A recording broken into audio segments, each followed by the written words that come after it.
Well, I've officially passed 50,000 subscribers, and I did make a promise to you all for when I reached that milestone. But before we can dive into the delightfully dour world of shadowy hedgehogs, we've first got to finish our first trip to Lawyerland. That means that today we'll be talking about the sequel to Phoenix Wright Ace Attorney, Justice for All, and next time we'll be talking about the finale to the original Ace Attorney trilogy, Trials and Tribulations. After that, well, you know what's coming. And other games in the Ace Attorney series will inevitably follow in the future, I just can't specifically say when, as working for too long on one series burns me out like nothing else. I've learned my lesson from my Danganronpa days. But let's get back on track, let's talk JFA, shall we? Obviously last time we went over how much of an instant classic the original Ace Attorney was, and how it set itself up for a simple yet addictive formula that its owners over at Capcom would inevitably want to follow up on. And yet, despite the fact that the series has endured for many years, and had many more sequels since, the series' first attempt at a follow-up is looked at as having mixed results by many of its fans in the modern day. It definitely didn't sell poorly, but out of the original trilogy, it's hard to deny that people often talk about Justice for All like it's the worst of the bunch. Is that a fair assessment? If so, why? And if not, why does it get such a bad rep? Today, we're going to be picking it apart piece by piece to see what makes it tick, and trying to figure it out step by step. We've got many investigations and trials ahead of us, so let's get going. Let's talk about the second installment in the Ace Attorney trilogy, Justice for All.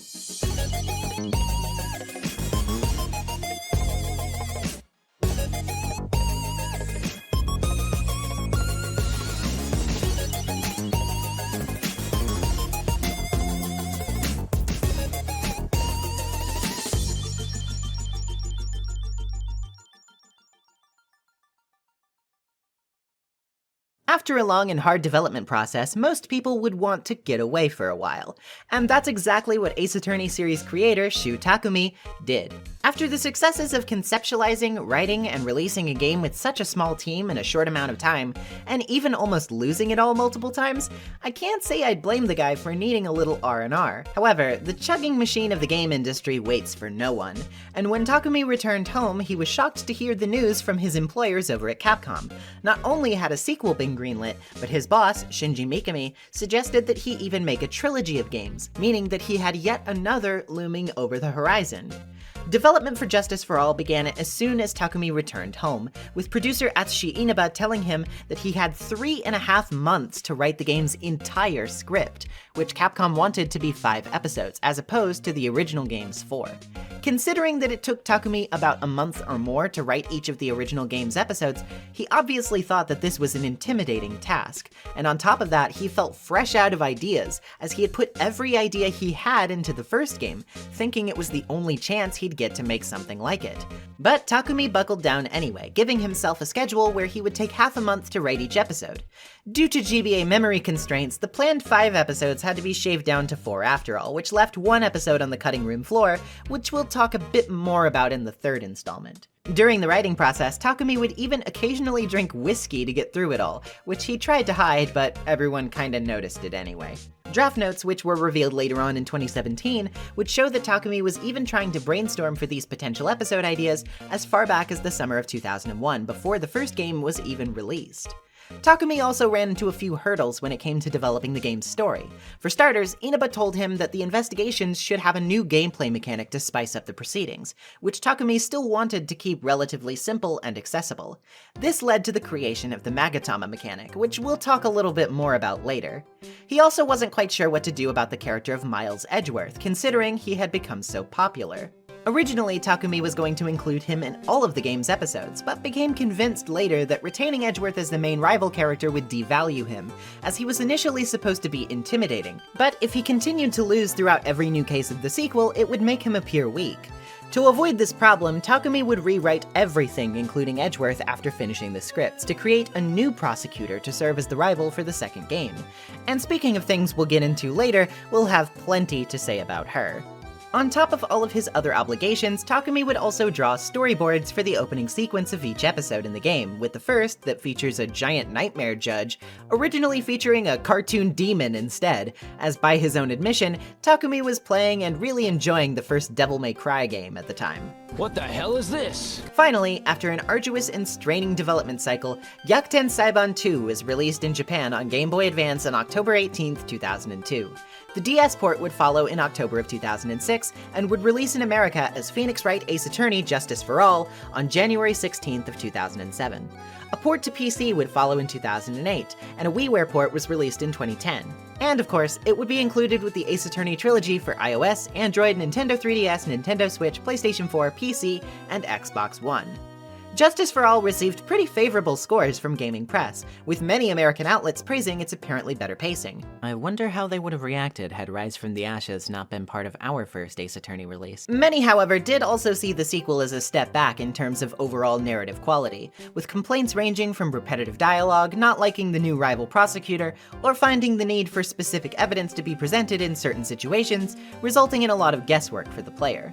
This game also marked the beginning of a few key differences in terms of the game's localization, which was for the first time being headed by series localization veteran Janet Su.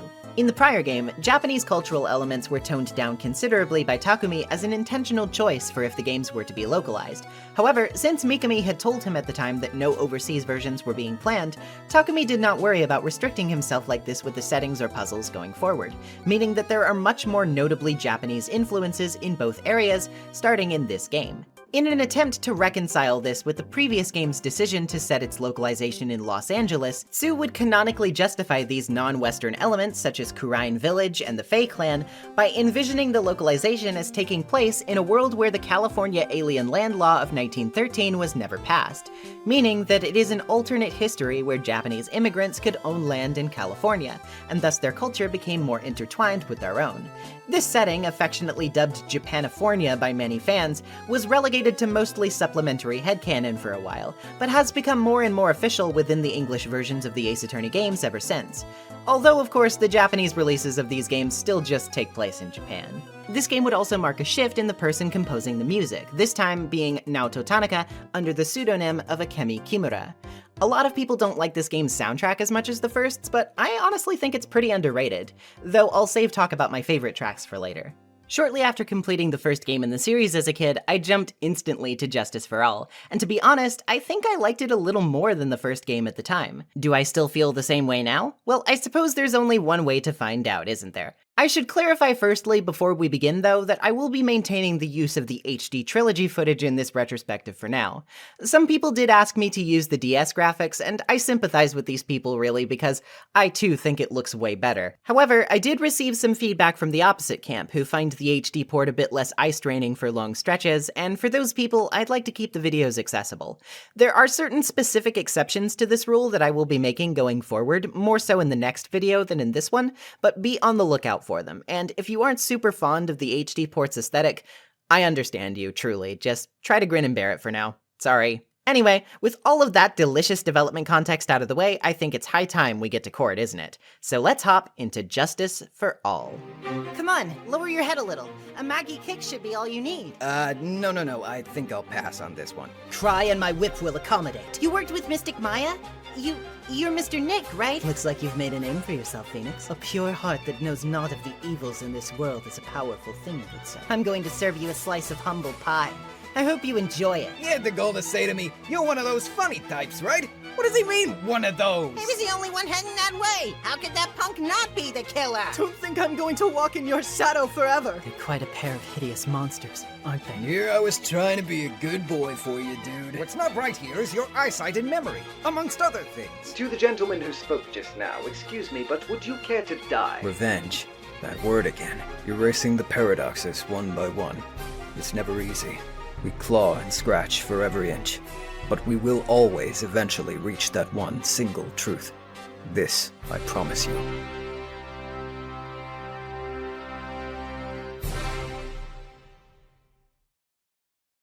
Let's begin. It's time for our new tutorial case, the Lost Turnabout.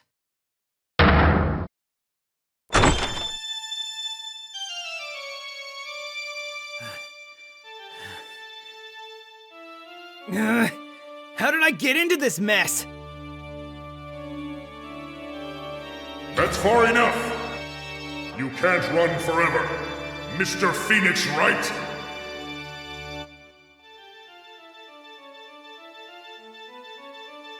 What? What have I done wrong? I cannot allow you to go on like this. Huh? But I'm just a simple defense attorney! Silence! You are no longer worthy of your title!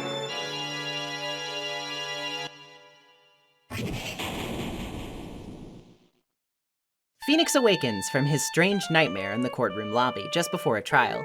Apparently, the source of his troubles was a strange ringtone from a phone which belonged to a spying man. The fellow clocks Phoenix on the head with a fire extinguisher to get it back, and minutes later when Phoenix comes to, he has classic anime amnesia. Yeah, in case you were wondering how exactly the game planned to plop you back into the fray while also accommodating the need for new players to be caught up on the key details, this is in fact how it's choosing to do so. The Lost Turnabout is a case in the not very enviable position of both reintroducing the mechanics and characters of the first game, while also doing so in a way that will allow newbies to the series to feel right at home and not alienated by tons of information they won't get, all while balancing this with a solid, simple case that will eloquently explain the way the game works. This, I would argue, is not something that this case does especially well, unfortunately, and it might be one of the most lackluster in the entire trilogy as a result. Why is this? Well, let's get into the skinny of it and see what's up. Phoenix is quickly greeted after his noggin crushing by his new client, a starry-eyed policewoman who has put her life into his hands. Of course, Phoenix doesn't remember anything about this girl, but we can get a bit of insight. Her name is Maggie Bird, whose punny name may not be as easily interpreted at first glance by English players as it is by Japanese ones. Originally, her name in the Japanese version was Mako Suzuki, a play on words originating from the phrase Make Suzuki, which basically translates to continues to lose.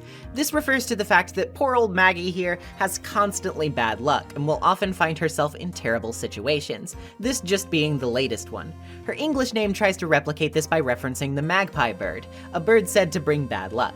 So what happened to Maggie exactly? Well, she's being accused of what else but murder, and the victim is her boyfriend? Close friend? She kind of makes it vague. Dustin Prince, another officer on the force. Oh god, how did it take me that long to realize the pun of that name? Once again, our tutorial prosecutor is Winston Payne, who rather hilariously shows a burning need to take down Phoenix after their first encounter in the previous game, while amnesiac Phoenix can't recall who he is in the slightest. The first witness is a depressed Detective Gumshoe, who himself seems to have a bit of a crush on Maggie and hates to testify against her. He'll fill us in on the apparent details of the crime, saying that it took place at Expose Park. Dustin was pushed down from one of the upper paths onto the ground below, and the height of the fall both battered his body and snapped his neck. The time of death was determined from where his broken wristwatch stopped, and Payne even gives us a photo of the crime scene. During all of this, Maggie will act as our assistant on the bench, basically giving us the same tutorializing that we received from Mia in the first game. Pointing us toward the court record, we can find the extra damning evidence that Payne seems to be so confident about. A pair of broken glasses were found under the victim's body, and Maggie just so happened to lose her main pair too, though she claims the ones found at the scene are not hers. Now we'll get to Gumshoe's first testimony, where he reveals there's even more decisive evidence. That evidence, of course, is that the victim allegedly wrote Maggie's name on the ground with his finger. Keen-eyed readers will instantly notice an issue, though, seeing that Maggie's name is spelled incorrectly in this apparent dying message. As Phoenix readjusts to the thrill of court, Payne argues that the victim could have just forgotten how to spell it, but Phoenix reminds him that he's the one who said Maggie and Dustin were lovers, a mistake which seems inconceivable if indeed that were the case. Curious about the nature of their relationship, the judge asks Gumshoe to cover that next. This testimony tries to fast-track new players into concepts that the first game introduced more slowly, by requiring them to press Gumshoe's statements to get more information. In doing so, he revealed that Maggie had recently gotten Dustin a birthday present, since the day of the murder was in fact his birthday. It was a custom order she had gotten over 2 months ago, a left-handed baseball glove in Dustin's favorite color, yellow. This little factoid, however, makes Gumshoe's next testimony rather suspect, as he talks about the writing on the ground. Forensics found scratches under Dustin's arm and sand trapped under his pointer fingernail, meaning that he apparently wrote the name with his right hand. But hold the phone. Dustin was left-handed, as proven by the gift, right? This means that someone else must have written the name by using Dustin's arm after he already died. The judge is ready to close the book, but Payne isn't quite done yet, announcing that he has another witness who can prove the officer's guilt. As the court adjourns for a quick recess, Maggie finally realizes what Phoenix's affliction is. She offers a Maggie kick to the head to jog his memory, but Phoenix is fine without. Still, while she is very worried about the state he's in, she tries to hold on to the hope that he gave her several days prior, when he took the case. Apparently, at that time, he gave her a business card with his number on it, which she gives back to him in hopes that it may help. Going over the details of the day a bit more, Maggie tells us that while she and Dustin were walking through the park, she found a lost phone on the ground. The owner apparently called it sometime soon after, and Maggie agreed to meet up with them around 6 p.m. to give it back. The owner, however, never showed up, and Maggie tells us that she gave the phone to Phoenix yesterday, which apparently intrigued him at the time. Just then, who barges in but our lovable assistant Maya Fey herself, finally back from her village after her departure in Turnabout Goodbyes. She says she called numerous times, but the Phoenix never picked up, and gives us a list of names we supposedly asked her to hunt down before the whole amnesia thing. She says it's a list of a group of con artists, and it was apparently stored in the contacts list of the phone Maggie found. Before we can get anything out on the table though, the bailiff calls us back into court. Our new witness is a university student named Richard Wellington, a smug chatterbox with a penchant for run-on sentences. We can instantly recognize him as the guy who brained Phoenix at the beginning, so it's pretty clear who we should be focusing our suspicions on now. In his testimony, he recalls walking through the park and seeing a police officer fall to his death from above right in front of him. Of course, he says that when he looked up, he saw Maggie, but he also saw a banana that fell with Dustin's body? Hold on, what the hell is he talking about? Phoenix correctly guesses that Wellington actually saw the baseball glove, and this makes it pretty easy to tell that his eyesight isn't exactly stellar. Apparently Wellington wears glasses but didn't have them at the time because he lost them. Trying to pivot from this blunder, he says he immediately called the police after witnessing the crime and must have called at about 6:45 p.m. Of course, a few things don't add up about this. First of all, the murder took place at 6:28, which means it took him 17 minutes to make that call. Why'd he take so long to do so if he says he called them immediately? Well, apparently he had to search for a phone booth, because he also lost his cell phone. Before we get too excited though, he says he found it already. Still, his explanation makes no sense anyway. As in the crime photo, you can see a phone booth directly behind the scene of the murder, meaning he wouldn't have had to go very far to find one. To top it all off, Phoenix gets an idea and presents the broken glasses found under Dustin's body, which Wellington confirms in a brief moment of stupidity are his own. This makes a lot of things click, as Wellington is now the only person who could have written Maggie's name to frame her, but did so incorrectly because he only heard her name over the phone when calling his lost cell. We still have some problems to solve though, namely the confusion surrounding the phone itself and also a motive. For the latter, we've got the list of names from the con artists group, as Phoenix argues Wellington was one of the members and was fearful his phone would be searched once he came to meet up with Maggie and still saw Dustin in uniform. Wellington breaks down into cartoonish cackles as he demands Phoenix to prove the phone is even his to begin with, and he already has it and apparently has no numbers on it at all. Phoenix can't even use fingerprints because apparently the phone was covered with sand when it was found, and Maya reminds him that he wiped it off pretty thoroughly beforehand. At this very moment though, Phoenix finally gets his memory back, realizing that Wellington was the one who knocked him out, and gets an idea. He gives the judge his business card, pointing out his own phone number on the back, which he has Maya call.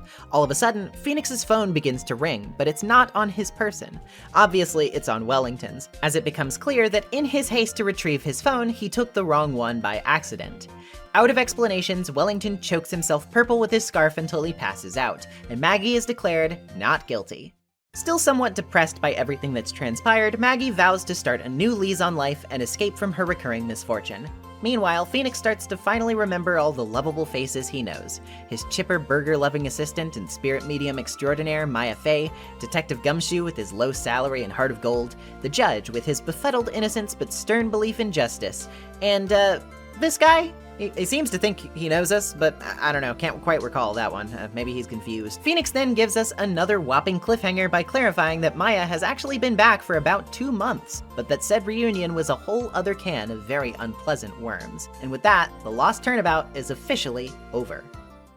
This case is very bland, Amnesia plotlines are about as basic as you can get, and while I can certainly understand the logic behind using it as a framing device here, it just ends up making the retreading a bit too stale for returning players. I get that they wanted to account for newcomers to the series this way, but I think there were definitely better ways to go about this, which they would thankfully get right in future installments. For that matter, it doesn't even end up fully paying off as an idea because it's a little inconsistent with how much it wants to hold the hand of new players while leaving them in the dark about other things. Obviously, you don't need me to tell you that more characters and plot elements from the first game will be showing back up later, and they barely get the same thorough recaps as they do here. Furthermore, I find it a little odd that while this is ostensibly a new tutorial, it kinda just gets lazy about fully explaining its mechanics. Like, yeah, okay, it touches on the essentials of a cross-examination well enough, but by the time you're expected to start using the press mechanic, it doesn't really bother to re-explain that at all, while we had a whole bit walking us through it back in Turnabout Sisters. Apparently new players need to really explicitly be told about finding evidence and presenting it, but this other crucial mechanic, which will become even more important than ever later on, is just left to inference? Okay, well, at the very least, we can also present profiles as evidence now, which, while a subtle change, is definitely a good one to make, mechanically speaking, as we go forward. The mystery is passable. It's easy enough to be a tutorial, that's for sure, but I think it's maybe a little bit too easy.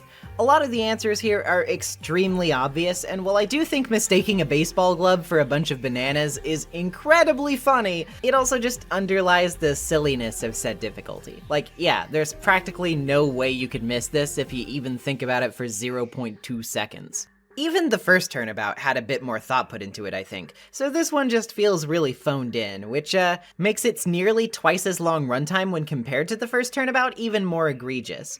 On top of all this, Wellington is a really incompetent and annoying killer, and while I assume his smugness is just written so extremely that we'll be satisfied to take him down, I find him much less tolerable than someone like Frank Sawit, for example. They were both easy tutorial villains, but Wellington is far more grating, and I think that while this may capture the energy of the games well enough, it sets an exhausting tone a bit too early for its own good.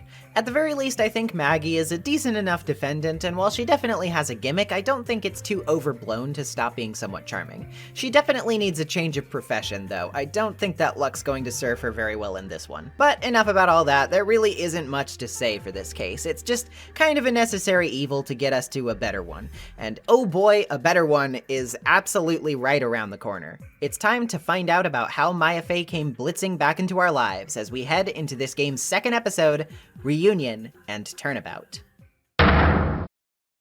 That was no accident. I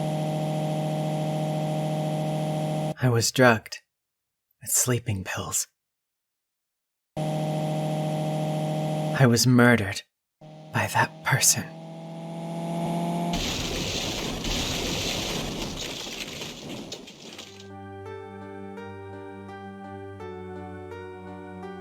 That's why I took my revenge. It's only fair, isn't it, Eni?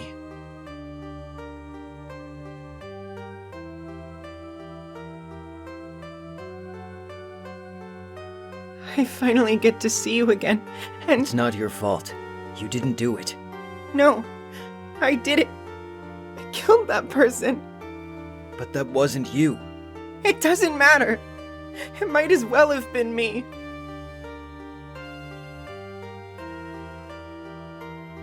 I can't believe something like this happened. The events of that gloomy, rainy afternoon that started this whole mess keep playing through my mind.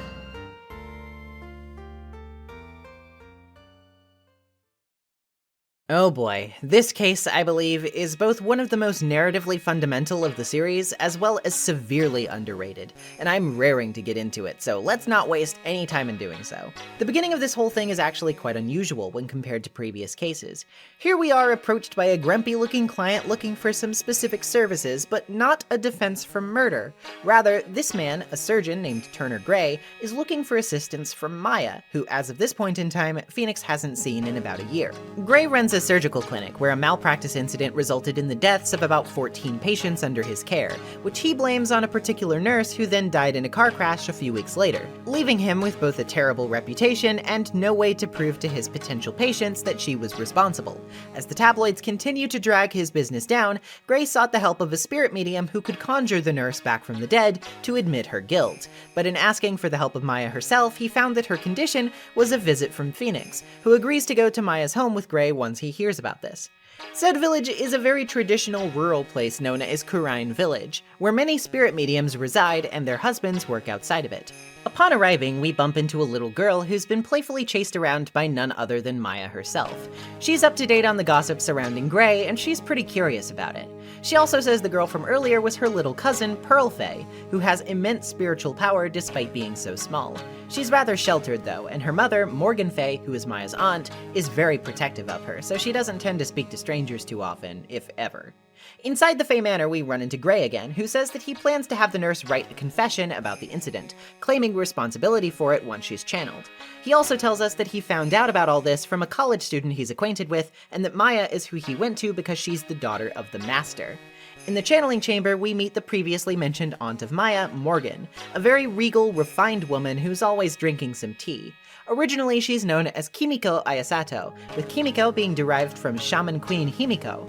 Apparently, localizing her dialogue was one of the most difficult challenges for the team, as in the original Japanese version of the game, she speaks in a very archaic manner, which would be tricky to replicate. This somewhat carries over into how she's very insistent that Phoenix respect village traditions by referring to Maya as Mystic Maya, and that applies to just about every other spirit medium here too. Morgan also tells us that she is the sister of Maya's mother, Misty, so she is not considered part of the main family, but rather a branch family. Her power compared to that of the Masters is apparently quite weak. She also tells us that once the channeling begins, anyone aside from the medium and the client are to be sealed outside of the room, and a big lock on the door will prevent any potential mishaps from escaping the room if anything were to go wrong, considering that spirits aren't always necessarily happy to be summoned. Taking a quick glance elsewhere, we pass through the outdoor hall, which is the Winding Way, which has a garden and incinerator, and make our way to the side room. Inside, it seems someone is sleeping in one of the mats, so we head back to find who else but Lotta Hart. Yeah, remember her, the photographer from Turnabout Goodbyes? She's back, and she's eager to get some kind of scoop related to Gray's clinic, the spirit world, or both. She's going to have to wait, though, as we make our way back to the meditation room and watch Maya enter, right after Morgan hands her a key to the door, of course. After a few minutes of waiting, however, Phoenix and Lotta both hear multiple loud gunshots. Obviously, this is bad news, and without even thinking, Phoenix joins Lotta in breaking the door down, telling Morgan that she might as well just bill him for the repairs later. Inside the channeling chamber, a horrific scene unfolds. While Lotta snaps a couple of pictures, Dr. Gray is dead on the floor, his corpse surrounded by blood, and Maya seems to be midway through channeling a spirit, who is also covered in blood herself. She says that Gray murdered her, and so she took her revenge. Before anything else can happen, Morgan shoulders her way into the room and insists Phoenix and Lotta go call the police while she takes care of the situation inside of the chamber. Obviously, they do so, and soon after, Morgan relays to us that she performed the spirit severing technique to bring Maya back to her senses. She's currently unconscious, but will apparently be okay. That is, physically okay. Detective Gumshoe was on a business trip nearby, so he actually arrives at the scene to investigate, and obviously, it's not going to look good for Maya. Apparently, after Gumshoe takes a look around, he confirms that Gray's cause of death was a shot to the forehead, but also, mysteriously, he has a stab wound too. In the side room, we wake the mysterious guest who was sleeping there, a college student named Eenie Meenie, who is apparently here studying parapsychology. She was the one Gray asked about spirit mediums, and she says she's been napping here because she felt ill. Since she was asleep, she claims to know nothing about the murder, but also denies having much knowledge of Gray himself, aside from being a patient of his once. On the way back, we also spot Pearl again, who quietly runs off before Phoenix can get her to say anything. Realizing that the investigation will last well into the night, Morgan offers to let Phoenix sleep in the manor for the night, as Maya is escorted off by the police. In the morning, Phoenix gives her a visit, leading us back to the conversation the two had in the intro. Maya also tells us a bit more about the situation and her family. She says that while currently the title of Master is held by her mother, she will inherit that title someday soon, as after a certain amount of time, Misty will be officially recognized as dead and gone by the village, since she hasn't come back in all this time after her ruination in the DL6 incident. During the channeling, Maya says everything goes blank in her memory after she sat down and closed her eyes. Apparently, during a spirit channeling, the medium's soul lingers out of their body to make room for someone else's, and thus they lose consciousness. Maya remembers having a dream at the time, though, where she was dead and buried underground, but smelled something familiar. Once again in the hot seat, Maya can't help but crumble, but Phoenix isn't about to let her feel alone again. Are you sure? I mean, I'm guilty. I'm a murderer. No one's decided that yet. But I did! I killed that person with these 2 hands. That's enough, Maya. It's hopeless. If you defend me, you'll lose, I'm sure. Stop it! Help me. Nick, help me. I'm scared. Don't worry. I will. Before we go, Maya also hands us her magatama. Magatama are basically beads, which date back to prehistoric Japan. They originally were used as primarily decorative jewelry, but were also frequently used in ceremonial and religious contexts. As for why Maya wants us to hold on to hers, she says that we can absolutely get help from Pearl if we present it to her, so it's time to get back on the beat. Before heading back to the village, Phoenix quickly grabs a newspaper clipping from his office about the malpractice incident, which Gray had left there the day prior. Back at the manor, we talk to Morgan again, who laments the situation further. When bringing up Pearl, she displays immense pride for the girl's abilities, which she says surpass even that of the main family, which could easily qualify her to be a master if she weren't part of the branch family. She's pretty insistent that we refrain from speaking to her, seemingly determined to keep her consistently sheltered, which is... Anyway, examining the rest of the chamber, we also find a strange hole a few inches off the ground in the large folding screen near the back. Morgan heads out, and we head back over to chat with Eni. She seems a bit squirrely, but won't offer any new info. We can also see a wooden box in the room that wasn't here before. Finally, out in the winding way, we manage to catch sight of Pearl again, who I guess I should finally reveal the original name of. Originally, she is known as Harumi Ayasato, with the kanji for her name meaning spring and beauty. While Maya often calls her Pearly in the English version, this nickname in the original is Hami-chan. Her English name comes from a much darker place, though, named after the illegitimate child of the protagonist from the novel The Scarlet Letter. She seems to be holding a familiar-looking key. Showing her the magatama like Maya asked, she begins to cry, prompting Phoenix to worry that if Morgan walks by, he's gonna be the one being spirit-channeled next. She collects herself, though, calling Phoenix Mr. Nick, and begins her big running joke of misinterpreting Phoenix and Maya's relationship, thinking of them as a couple. She also gives Phoenix the key and spiritually charges the magatama with little effort, causing it to have an unearthly bright glow. Saying that we will now be able to see the secrets in people's hearts, Pearl asks to temporarily accompany us, basically to tutorialize this new game mechanic, which we'll be discussing in just a minute. Chatting with Gumshoe again, he tells us the case against Maya is looking pretty grim, especially because of Lotta's photos. Asking him about the malpractice incident, he also gives us his own newspaper clipping, which gives some more details about things. He also drops a bombshell, saying that the prosecutor for tomorrow will be none other than Prosecutor Von Karma. Wait, Von Karma? Hello? That guy literally got sent to jail for murder and organizing another murder that he tried to frame Edgeworth for. How could this be? Well, obviously it's not the same guy. It's actually his successor, his child. Apparently she's a prodigy who studied in Germany, becoming a prosecutor at just the age of 13. And she's only 18 now, meaning she's exactly the same age as Maya. Phoenix also recalls Edgeworth, but for seemingly unexplained reasons, for the moment, he doesn't really want to think about his angsty lawyer husband. Instead, we should be focusing on that new ability Pearl was hinting about. What was all that? Well, we can actually find out by heading over to talk to Eni. Once again, she denies knowing Gray, but this time... Whoa. Say hello to the new investigation mechanic, that being Psyche Locks. Psyche Locks are sort of a metaphysical manifestation of a person's determination to hide something from you, locked within their hearts. The strength of their secret is represented by the number of locks on it, which can be broken if we present the right evidence. This extends the tried and true courtroom gameplay mechanics into the investigative gameplay, and even comes with a life bar of its own to further emphasize the pressure. This was the attempt to spice up the proceedings and otherwise make investigations both more in-depth and rewarding that Shu Takumi came up with, and I think it works very well. The art direction of the background sinking away into darkness, the ornate but brightly colored locks with their intricate designs, and the harsh interweaving chains create a pretty striking visual representation of the kind of fierce repression these people are fighting to keep up. and the eerie warbling tune that accompanies it perfectly underscores the sort of strange mystical feeling of these interrogations, where it feels like you're literally leaving the real world behind for a moment to dig into a person's very mind. The psyche locks are basically almost entirely absent from the anime adaptation, and from an art direction perspective, I think that's one of the single biggest misses of the entire thing, to be honest. Anyway, getting back to it, Edie only has one lock, so this one should be a bit of a cakewalk. She wants proof that she has any connection to Dr. Gray, and we can find that in the newspaper clipping that Gumshoe gave us. Apparently, the nurse at the clinic who died in an accident weeks later was none other than Mimi Meanie, who was Enie's sister. She admits that this is the case, saying that Dr. Gray was a slave driver who caused her sister so much exhaustion that she would come home stressed and tuckered out every night. She thinks that this is probably the reason for her accident and subsequent death. With that figured out, there's only one thing left to do, and that's to wrap our day. Pearl hasn't ever left Khura'in, so she decides to stay behind while Phoenix heads out, and we move into our last location of the day, the detention center. Waiting for us there, however, is not Maya, but rather a face we haven't seen since Turnabout Samurai, Mia. Filling her in on the situation and everything that's happened so far, she gives her opinion, and she gives us a pretty crucial hint right off the bat. Maya is definitely innocent, and the reason she can say this with such confidence is because mediums don't dream when they are channeling.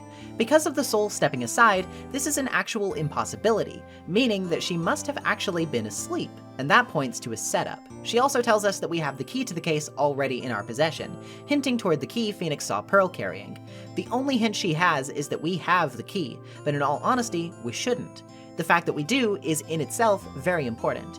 Before she can leave us off on that though, Phoenix has one more thing he wants to ask for her professional opinion on. Her response is truly unexpected.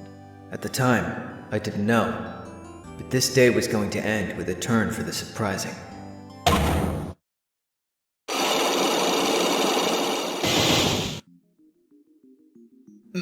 Mia? What? What's wrong? That's right. Only I can see the psyche locks. Which means Mia must know something about the real murderer. But for this to be something that she would hide under lock and key from even me. What in the world is going on? Well, well, well, what an intriguing beginning to this case, wouldn't you say? First, let's address the elephant in the room, though. You might be thinking to yourself, hey, are these sections longer than usual? And indeed, they are. Toward the back half of the original game, Ace Attorney began using its 3-day trial system as a structure for its pacing, meaning that each case had 3 investigation sections and 3 trial sections each. This, however, as I said before, ended up leading to a lot of places in which these cases felt a bit stretched out or otherwise padded to fill that time when it wasn't really necessary. In an attempt to tighten the pacing, Justice for All has made a pretty clear and I think great choice in shaving this structure down. From now on, each case will only have 2 investigation sections and 2 trial days, and while each one will on average last longer than the first games tended to, barring Rise from the Ashes, it will overall use that time a lot more wisely and consistently. A lot of the intrigue, the plot advancement, and the Chekhov's guns have to be much more front-loaded when this limit is self-imposed, and I think it really begins to bring out the strength of Takumi's writing when he has to reevaluate what is most important to both character and plot, and pare it down as best as he can while still allowing the story room to breathe. And hey, speaking of that story, it's a delight to have Maya back, and very narratively interesting to finally be able to visit her and Mia's home. We already learned a decent bit about the Faye family in passing in the last game, so getting to learn more about their traditions, their relatives, and their history is very immersive in how it helps this world feel more lived in and cohesive. The newly introduced characters are also great, and we'll definitely have more to say about them at the end of all of this. It's also just generally charming to have some recurring faces continue to pop up. I remember being pretty surprised to see Lotta return when first playing this game, and I'm glad she does. It sort of lends the feeling of a long-running sitcom to the series in many ways, calling back to the vibe of having a large rotating cast which build up histories and bits to enjoy, which only makes the slice of life comedy that much more entertaining. This familiar comfort is also offset with anxiety though, as even if we know from the jump ahead in The Lost Turnabout that Maya will be okay, it's hard not to feel scared and sad for her when we see just how hard she's taking the situation. It was already bad enough to be framed for the murder of her sister only a year prior, but to put her in a situation where, even if only for a bit, she sincerely believes that her body may have been used to kill someone, I can only imagine that's a horror few would ever want to face. I talked a bit already about what I think of the Psyche Lock mechanic, but I do genuinely think it's a great thing to introduce. Beyond how much it slaps aesthetically and how its application to the gameplay keeps it feeling a bit more exciting though, I also have to commend how it is used as a narrative beat. Obviously, while Eni's lock was pretty easy to solve, it was still pretty surprising to see, and if you found the scene with Mia at the end here shocking, so did I when first playing this. It's a great setup and payoff, accustoming us to the idea of what they mean both narratively and mechanically, easing us into the idea of countering them, and then immediately hitting us with 3 of them from a person we otherwise greatly trust. Instantly, where there was a growing sense of relief, it is supplanted yet again with this sort of unease and tension which comes from being caught totally off our guard and not knowing exactly how to address it. And it's this feeling that we're going to be left with before entering the trial, which is also a great way to ramp up the tension of meeting our new rival prosecutor for the first time.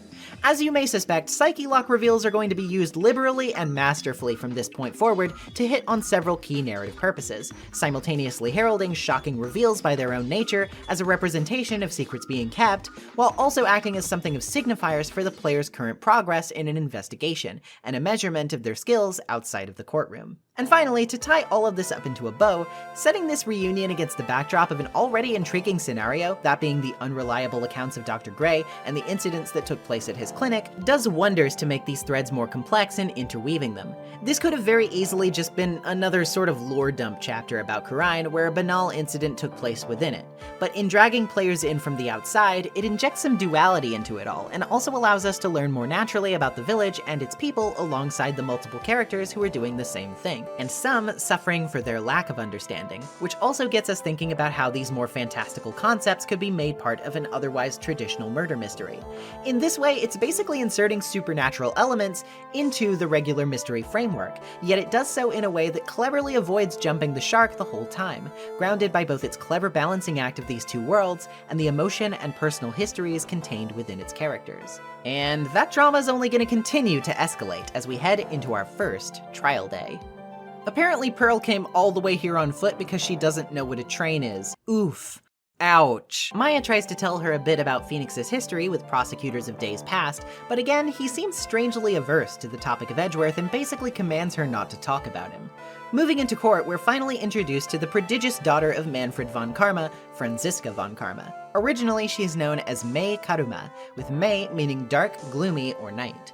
Despite her young age, she is deathly self-serious, has a tendency to lean on the word fool to describe all manner of things, and she's packing a whip, which she uses casually to dispense some slapstick frustration whenever her patience is tried. According to her, she gave up a promising career in Germany to travel here solely for the sake of revenge. She also has a habit of using everyone's full names, which is very funny. We will get way more into Franziska as we go, but I already think she's set up pretty distinctly here, both in ways that call back to her father and set her apart from him. And I think it's an interesting note of characterization that we can probably already tell that despite her fixation on appearing very adult and in control, she is temperamental, impatient, and quick to make demands, like you'd expect from an older teen with a bad attitude. As she ushers in Gumshoe, the trial finally gets underway. He outlines the crime with the help of a map, recapping like so. The channeling chamber has only one door, which was locked and has no windows or other exits. At the time of the murder, only Maya and Dr. Gray were in the room. Maya then channeled a spirit, and gunshots were heard within the room a few minutes later. The door was broken down by 2 witnesses, Phoenix Wright and Lotta Hart, and they rushed in and found the victim already dead. As for the cause of death, that was a pistol shot to the forehead, fired from a point-blank range. He was, however, stabbed before he was shot. It was a bad wound, but it didn't kill him instantly. We need to press this one hard for information, and thankfully we learned quite a few things. The pistol belonged to Dr. Gray for starters, but has Maya's fingerprints on it. The gunpowder burns on Gray's forehead prove the shot was fired point blank. And finally, the knife belonged to the Fay family and of course, also had Maya's fingerprints all over it. Franziska is insistent at this point that we've made a mistake in not choosing to run for the plea of justified self-defense, which would have been much easier to prove, but Phoenix doesn't want to play ball with that notion, as it will still label Maya a killer. Things continue to get worse as Gumshoe even shows us the costume Maya was wearing covered in the victim's blood. But taking a closer look at it, what is that? A hole in the sleeve? It seems like Gray tried to shoot her. Gumshoe thinks this is only natural, that he shoot to fight back during their struggle but miss because they were so close, but not so fast. That doesn't add up either. Point-blank shots create gunpowder burns, as previously established, right? So where are they on the costume? Franziska is not happy about this inconsistency, demanding we show the hole in her perfect theory. That hole is quite literally the hole in the folding screen, which is about the same size as the one in the sleeve. Only problem is, it's only 8 inches off the ground, which paints the picture of Maya being low to the ground and behind the folding screen at the time, meaning she wasn't even close enough to kill Dr. Gray at all. Obviously, this changes everything, but Franziska isn't ready to give up just yet, calling Lotta to the stand before a quick recess.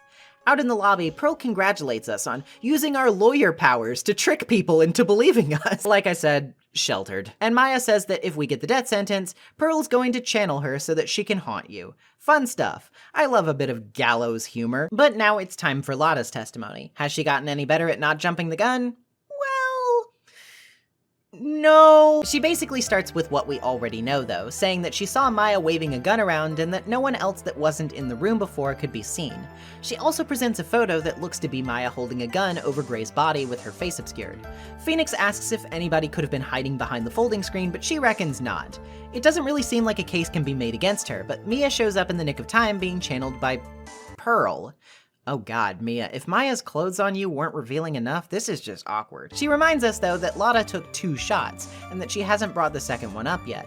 Before the judge can overrule our objection, Franziska steps in to basically do the Vegeta thing of no. Let him cook. I want him at full power so that when I take him down, I can prove I'm the strongest. And Lotta testifies again. She basically just says she was freaked out at the scene, but still got a good shot of Maya, which we can press her on to get details about that second shot. Predictably, she says she didn't mention it because Franziska told her not to. And looking at it makes it obvious why. It shows Maya from the front, but she's channeling a spirit, apparently. She looks way different, like a completely different person. Unfortunately, it seems this is a setup, as when Phoenix tries to use this to write off Maya being the killer, Franziska brings up a surveillance picture of Phoenix talking to Mia in detention, using this to point out how spirit mediums look far different when channeling a spirit into their body. It's technically illegal to submit the photo, but Franziska just claims she had no intention to submit it as evidence on an official basis, but that even just seeing it will now influence the jury for the remainder of the trial. This isn't looking good, but thankfully it seems there's one more abnormality we can cling onto in Lotta's photo. In the picture, there is no bullet hole in the costume's sleeve, which should be there by this point if Gray is already dead. This means, obviously, this can't be Maya, but where did she get off to? Phoenix argues that she left the room at some point during the proceedings, and his proof is the black key, which should have been on Maya's person after the murder but was in Pearl's possession instead, even when she was nowhere near the crime scene. This question can't quite be fully answered yet, but it's enough to plant doubt in the judge's mind and ruin Franziska's perfect case, which she is humiliated by. Court is adjourned for the day, but Maya doesn't really remember ever leaving the room, she says, nor does she remember anyone else being in the room. Headed back to the village for more investigation, this segment wraps. Well, not much to say quite yet, but still intriguing nonetheless. Like I said, I'll be saving my larger thoughts on Franziska for later, but I think her introduction here is pretty solid. I think a lot of people hate her because of her attitude, and while I do find that somewhat understandable, I wouldn't necessarily chalk it up to any complaint on my end. I don't think her more bratty characterization is a detriment to the story. I think, if anything, it's a pretty decent reflection of how she contrasts the enemies who have come before her, and how she is ultimately still pretty young and naive at the end of the day in her own ways. There's a deliberate attempt here by Franziska herself to appear refined and intelligent, befitting of her gifted status, but clearly she's going through something of a similar crisis of faith to Edgeworth when she starts losing for the first time. Franziska has never tasted defeat before, and she hasn't quite come to terms with the idea that it's even possible, and being that she's much more entitled to the notion and doubtlessly has strict expectations of herself due to her upbringing, this case is already starting to get under her skin and how the scales are tipping in the defense's favor. If she seems bratty and entitled, it's because she absolutely is, and we're watching that entitlement unravel in real time as she is dragged out of her comfort zone and introduced to the harshness of defeat like everybody else. That said though, I think there are more layers here to be discussed, but those will have to wait as we, like before, watch this prosecutor's arc play out in real time over the course of this narrative at large. I really do like, though, how she gets a bit inventive with her underhanded methods. Skirting legal technicalities and how she procures the detention center photo, whips it out before anyone can look away, and then avoids officially submitting it so that she doesn't reap the legal consequences of such an action, is such a nefarious, dirty trick. And I think it does wonders to sell that despite her hot-headedness, she has her own tricks up her sleeve too. Also, is it just me, or does she remind anyone else of Asuka from Evangelion in more ways than one? Lotta's testimony is the main fixture of this trial though, and honestly, I hope this doesn't sound too whiny, but I think this difficulty spike is a bit steep. In isolation, I don't think any element of this mystery is too bad or too much of a leap to figure out, so I don't want to say that it was just too hard for me. It wasn't.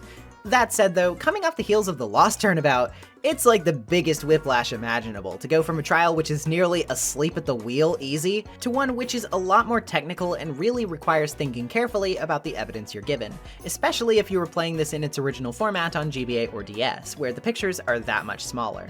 The hole in the sleeve is probably a bit easier to notice now, but I really had to grapple for a bit with that in the photos on my first childhood playthrough, that's for damn sure. The dissonance is a bit distracting, in other words. I think there maybe should have been an attempt to make this rise in difficulty a bit more gradual, you know? But with games like these, I understand that striking that balance can be a bit difficult at the best of times, and that it's hard to really narrow that down to a specific margin, especially when you only have a few months to write your entire sequel script. I'm gonna try to be a little fair to Takumi on this one, even though I don't necessarily think the behind-the-scenes details of a game's development should shield it from any criticism that may be influenced by those constraints. We still have quite a bit left to figure out though, and by the end of this next investigation section, we're bound to at least have a pretty decent idea of what happened. So let's get right back over to Kurine Village and close the book on this spiritual slaughterhouse. We start by chatting with Pearl, who is just coming to terms with the idea that prosecutors may not be such a friendly bunch, after seeing how Franziska treated Maya. As for whether she saw anything at the time of the murder, she's got no information. When asking her where she was when the incident was happening though, Pearl herself gets 2 psyche locks. Oops. She will at least tell us though that she found the black key in the incinerator, so maybe we should check out the Winding Way again. Somebody's already beat us there. It's Eeny Meeny, who still hasn't left for some reason. Laying near the incinerator is a scrap of Maya's costume, covered in blood. Trying to chat with Eeny yields very little, of course. She's determined to derail by focusing on the Kurine's sacred urn, which she says apparently houses the spirit of the founder of the channeling technique, Ami Faye. The urn is all cracked up and seems to say, "I am." Weird. What we really want to know more about, though, is the traffic accident. But guess who else is sporting a pair of psyche locks? Hey, they don't really make interrogation easy around here, do they? Who will talk to us then? Morgan? Well, no. Seems like she's talking to herself right now. She's sitting down, looking at a photo in the dark and grinning like an anime supervillain, monologuing about how the time has finally come. Totally not suspicious at all! When she notices Phoenix is here, she quickly collects herself and goes back to playing the part of a poor, concerned aunt. Aside from reiterating what we know about how Maya is poised to become the master. When she talks about it, she chuckles, though. Which, yeah, okay. I'm starting to think I get a little bit of the picture here. But how do these pieces fit together? Well, speaking of putting pieces together, Maya makes an interesting note when we ask her about Pearl's alibi, saying that she's always playing with a bouncy ball that she keeps in the big clothing box we saw before. Keeping that in mind, we head back and engage in a wild goose chase with Lotta, who feels guilty again and doesn't want to be looked at.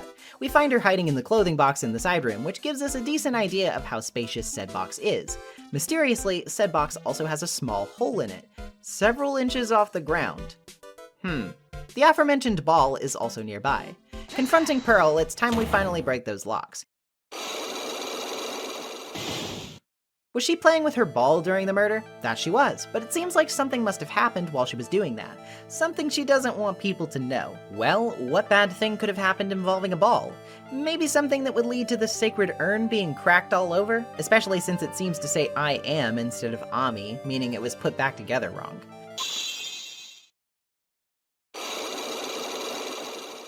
Pearl admits it, she accidentally launched her ball at the sacred urn, and the result was predictable. She tried to glue it back together, but her handiwork was rather slapdash. Catching Lotta after we do that, she apologizes for making such a mess yesterday and offers us a bit of info for our trouble. She says that she suspects wrongdoing from Miss Eeny Meeny, and that she was apparently hospitalized once, according to her digging. She recommends that we check out a clinic in town, the Haughty Clinic, for more details, giving us an address to follow up. There we meet the director, or, well, actually, he's basically just a creepy old man pretending to be the director. He calls himself Haughty, but we don't really know what his actual name is. He's basically just your typical Master Roshi-esque lech, one of my least favorite character archetypes of all time. At least the localization had the decency to edit out his creepy lines about Pearl of all characters. Ugh. He tells us a bit about Eni's surgery, since he was apparently creeping on her in particular for a while, and said she sustained serious traffic injuries which resulted in her being wrapped in a full-body cast. Yeesh, that definitely sounds serious. The doctors apparently had to reconstruct her face wholesale from a driver's license photo she brought, and she had just gotten it recently before then. The license itself likely burned up in the car, though. He also gives us a newspaper clipping about the incident, which seems to imply that the incident was one and the same with her sister's car accident, and lists Eni as the passenger who managed to get out. Lotta's on a similar page as us when we talk to her about it. She says that she thinks Morgan may be plotting to steal the master's seat if Maya gets convicted, and that she just saw Eni in the garden. Time to break those psyche locks, it seems. Grilling Eni, we get right into the thick of it, asking her about the accident. She wants proof that she was even in one, which is where the newspaper clipping comes in. She tries to deny it, actually arguing that Eenie Meenie is a common name. Unluckily for her though, Hottie held on to that photo of hers, so we can show that to prove that she was there. That's one lockdown. She relents and admits to being in the hospital, but denies that it has any relation to the current case. That said, we know that's a lie, as the driver was her sister, Mimi Meanie, who worked for Dr. Gray. That's our connection. The second lock breaks, and Eni admits that she was in Mimi's car at the time of the accident. She was sleeping when it happened, and while she did manage to make it out, she couldn't do anything to save her sister's life. It's a somber truth indeed, but as bad as we may feel for her, she intends to impart us with a bit of a different feeling before we go. Did Dr. Gray really cause that accident by drugging your sister with sleeping pills? Like, he was totally out to get my sister. He totally did that to, like, pay my sister back. I wonder. This does give Eni a good reason to want to murder Dr. Gray. It seems simple, doesn't it? What do you mean? But it would be very hard to catch me. Actually, I'd say impossible. What? I think you get the picture. I'm gonna serve you a slice of humble pie. I hope you enjoy it. So wow, okay. If that wasn't enough to absorb, it seems Morgan is leaving with Gumshoe, and Pearl has a bad feeling about what's going to happen now. With all this anxiety under our belt, there's one last set of locks we need to break. And you already know whose those are, don't you? Mia, I'm going to get the last piece of information I need. Sure. I welcome you to try.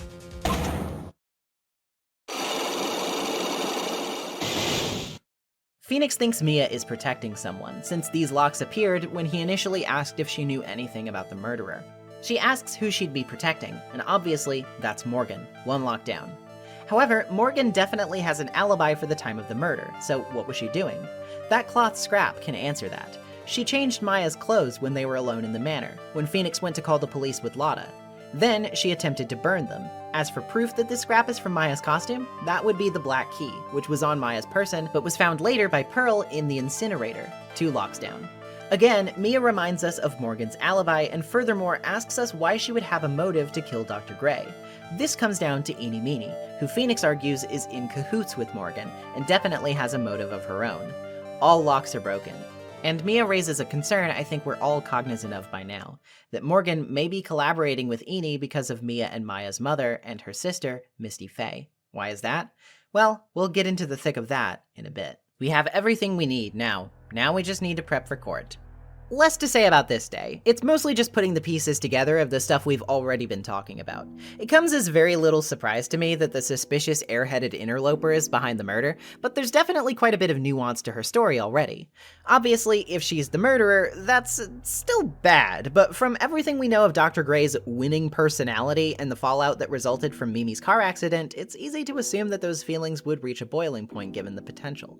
We can't let her frame Maya, though, especially not given whatever Morgan's got cooking up.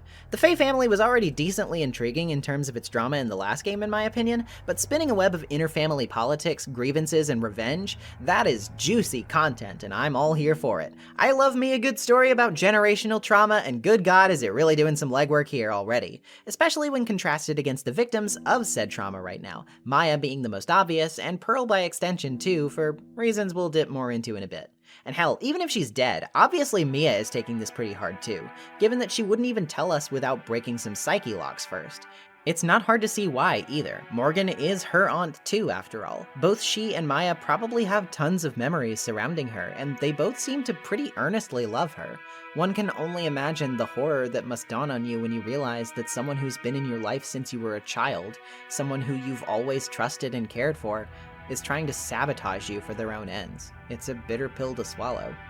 The streamlined investigation format is really paying dividends here, I think, because none of this feels particularly padded at all. The chasing Lotta sequence is a little awkward, but it's not really that big of a deal, and other than that, I can't really think of anything that doesn't progress the story fast enough. I mean, I do really dislike Hottie's character, but I guess they can't all be winners. I think he's genuinely my biggest complaint of this case, and he's thankfully not around for very much of it. I also think it's pretty clever how the usage of psyche locks is obviously increasing, but it's still pacing itself by ramping up the number of locks we have to approach pretty steadily, and adjusting its difficulty accordingly. Speaking of difficulty though, it's going to be a difficult day in court, isn't it? Let's get down to it.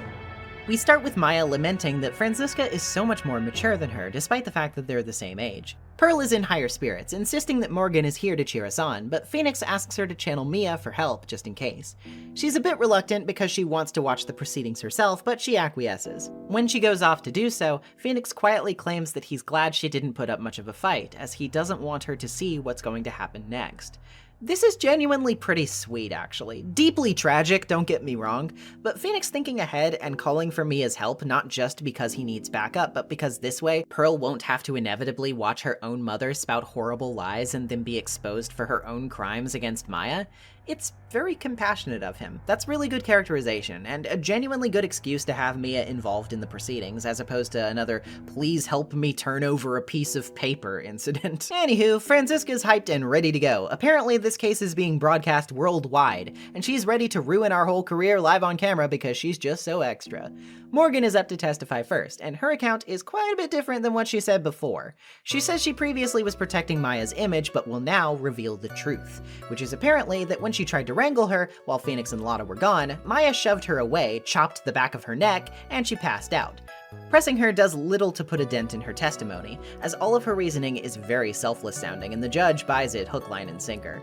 To drive the nail farther in though, Franziska immediately follows up by having Eni testify, where she claims to have been visited while she was sleeping by her channeled sister, who told her that she took revenge on Dr. Gray because he murdered her. Questioning her about her calm reaction, she slips up, saying that Mimi's spirit looked totally normal. But hey, about that, would she not have been caked in blood? Was Eni really not perturbed by that at all? Well, she claims it was dark enough in the side room to miss that detail, and besides that, she follows up by saying she convinced her sister that doing something like that was wrong, and then walked her back to the channeling chamber. This is pretty suspect, though. Phoenix asks her if she saw anything strange on the way back to the chamber, and when she says no, that's when we have her. Objection! You see, Pearl was sitting in the winding way trying to glue the sacred urn back together. There's no way you could miss something like that if you were really passing through. Furthermore, she even mentioned something about Phoenix and Lotta calling the police and Morgan being in the chamber, but how would she have known this if she were truly sleeping in the side room until after the murder? That's because she was really in the channeling chamber, and where would she have been? Behind the folding screen. Franziska is not happy about this though, reminding us that Lotta claimed not to have seen anyone behind it. However, something could have done the trick, like a clothing box perhaps. It's big enough to hide a person inside, but Eni claims it was in the side room at the time. We can prove it wasn't though. The mysterious hole we found in it seems to correspond with yet another at the scene. Remember that? It was in the folding screen, which means it was directly behind said screen at the time Dr. Gray shot his pistol. That all said, hiding in the box, dressing up as Maya, drugging her to take her place, and then killing Dr. Gray? That is a tall order, and you'd be hard-pressed to imagine doing it by yourself. Of course, she didn't, did she? She enlisted the help of Morgan Fay to pull off her crime. She was in wait until the channeling began, snuck up, drugged Maya, and then stabbed Gray. She then hid Maya in the clothing box to take her place, but was unprepared for the struggling doctor to start shooting. He missed, leaving a hole in her sleeve, the folding screen, and the box itself. Eni then came around, took the gun from him, and finished him off with it. Just then, Phoenix and Lotta arrived, and Morgan immediately intervened to keep them from learning too much and to cover things up. However, this isn't the end. Franziska makes a good point that we've come up with a good case for the how, but not quite the why. Why did she do it? Well, for the accident, of course. Eni denies this, though. She says a revenge killing isn't her cup of tea, and there was never any proof that Gray drugged Mimi to begin with, so why would she go to all that trouble? Besides that, we also have no proof for why Morgan would want to help her with it. The judge is not very swayed. Still, Mia encourages us to insist our case, with Phoenix butting in that he can prove the motive if he's just given some room to start putting it all out there. Eni seems confident that she's going to get away, but Franziska flies a bit too close to the sun, doubtlessly spurred on by her pride, and says she'll hear Phoenix out just so she can savor his defeat all the more. It's time for a recess. Maya's not doing so hot, obviously. Now that everything about Morgan is out in the open, she has no idea why her aunt would do such a thing. But Franziska gives her little time to mope.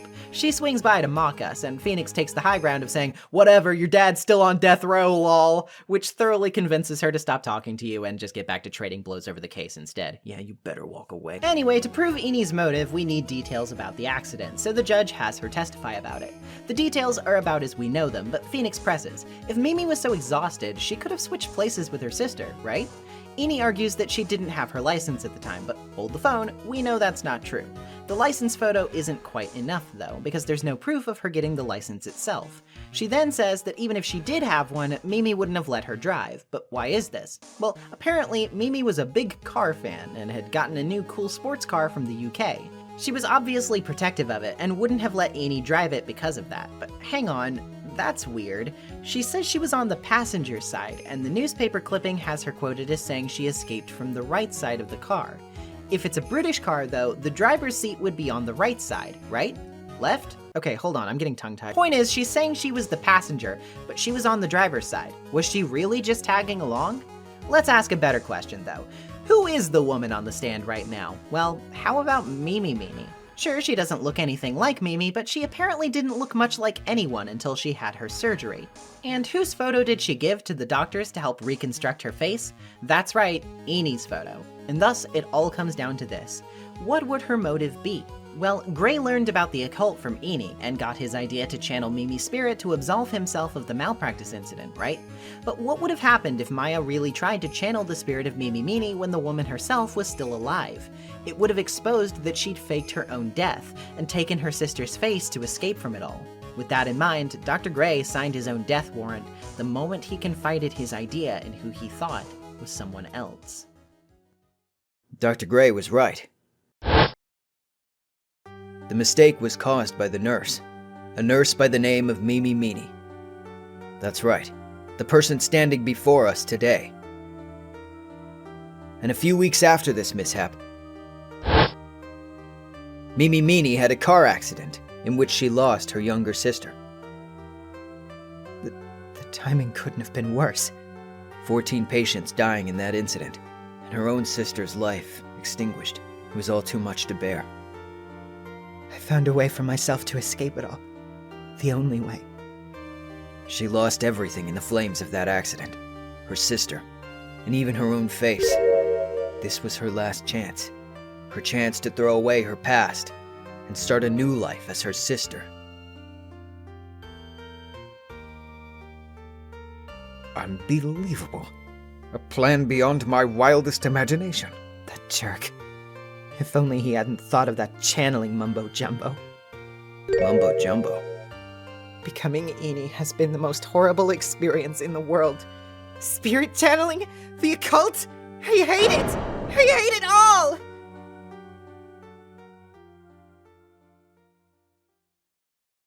There are still some questions left on the judge's mind here at the end, like Morgan's motive, but Franziska isn't having any of it either way. Phoenix pokes the bear too by reminding her that her defeat will be broadcast worldwide. Her pride in tatters, Franziska whips him silly until he passes out, declaring the court a sham as the judge decides to go ahead and give Maya her not guilty because, well, he'll be out for a bit. Slapstick aside though, when we get out to the lobby, one of the most heartwarming scenes in the entire series, for my money, plays out. Congratulations, Maya. Sis!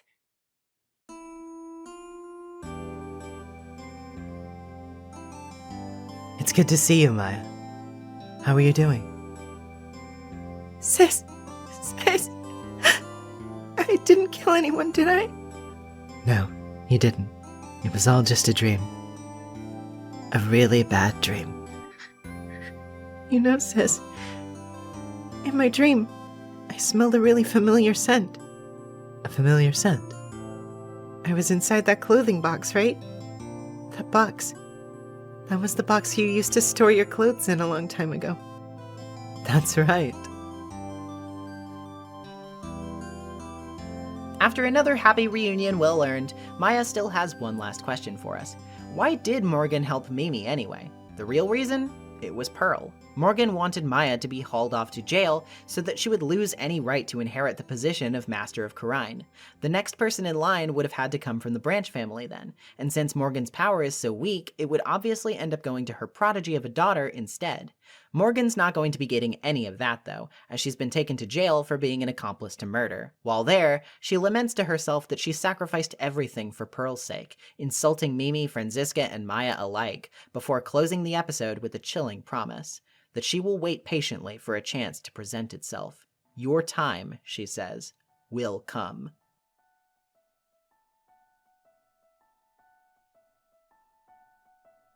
This chapter isn't by any means perfect. I'd say it definitely doesn't reach the levels of bombast that Goodbyes or Rise from the Ashes did, but it also doesn't really need to. Reunion and Turnabout is a very intimate story, and that's because, as Vin Diesel would say, it's all about family. Family is the unifying theme that ties this episode together like a good novel. It's the crux of its themes, and it permeates outward into every facet of it.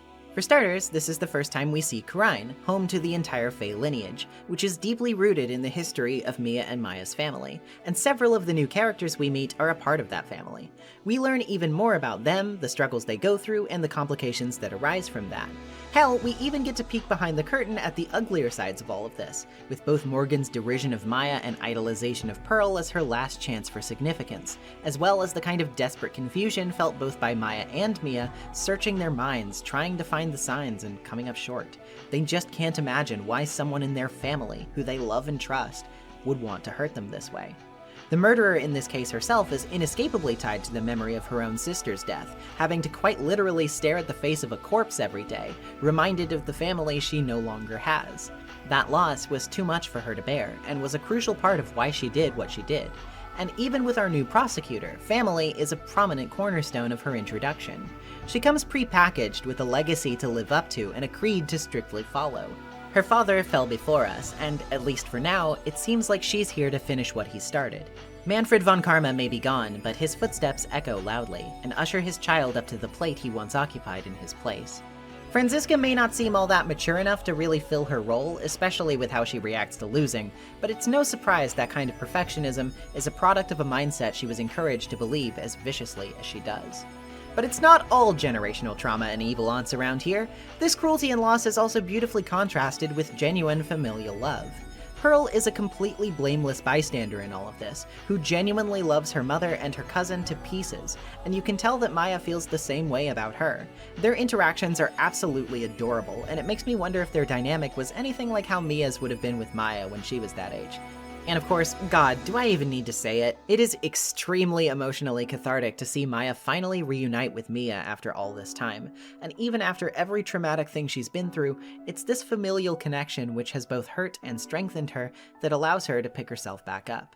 It was a memory of Mia that in one of her darkest moments was able to, even if just slightly, soothe her.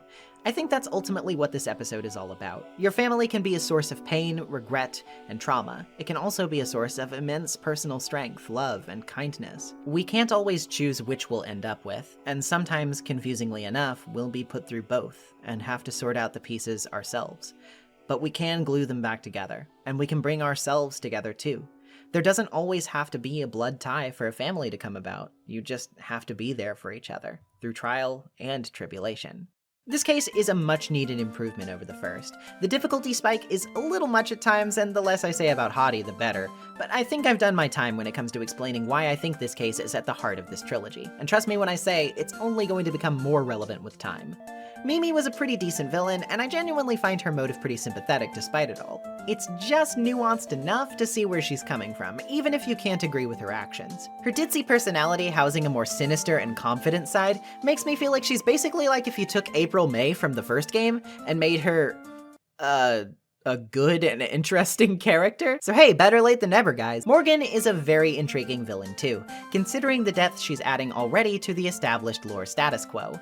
As far as Case 2s go, this is an extremely strong showing. The game may have started slow, but it's really won me over here. It's too bad I can't really say that about the next one though, huh? Yeah, you all know what's coming up. The laughs are on me. I get it. Have your little chuckle, except for you, Mo. Shut up, Mo. We'll get to you, Mo. Yeah, it's time for Turnabout Big Top. Let's grit our teeth, honk our clown noses, and get it over with. Ladies and gentlemen, boys and girls, welcome to the show! Prepare to witness a man who has mastered the wonder of flight!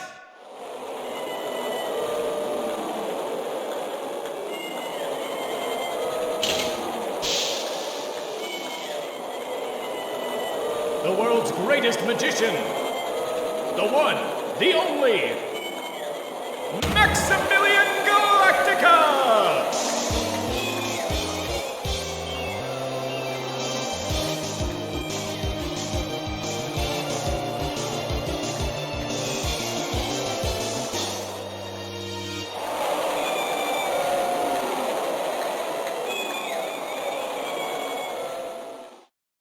Turnabout Big Top is one of the most reviled, clowned on, pun entirely intended, most poorly received cases of this entire franchise. Is it the worst in any of these games? Probably not. Is it the worst in this trilogy? I mean, in my opinion, yeah, I'd say so. I've seen some people go to bat for it though, claiming it's not that bad, or that people are too hard on it because it's the popular opinion, and people should give it a fairer shot. And you know the drill. Once an opinion becomes commonplace in a fandom for long enough, it becomes subversive to start reassessing that line of thought. And I don't mean that in a mean-spirited way, I think that's totally understandable when it comes to developing an informed opinion on media. That said, however, Big Top is not really winning many points from me.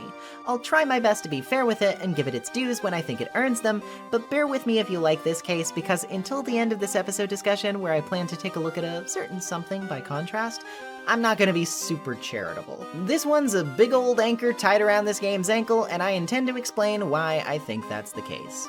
This case jumps forward 6 months from Reunion and Turnabout, and already opens on something of a questionable decision.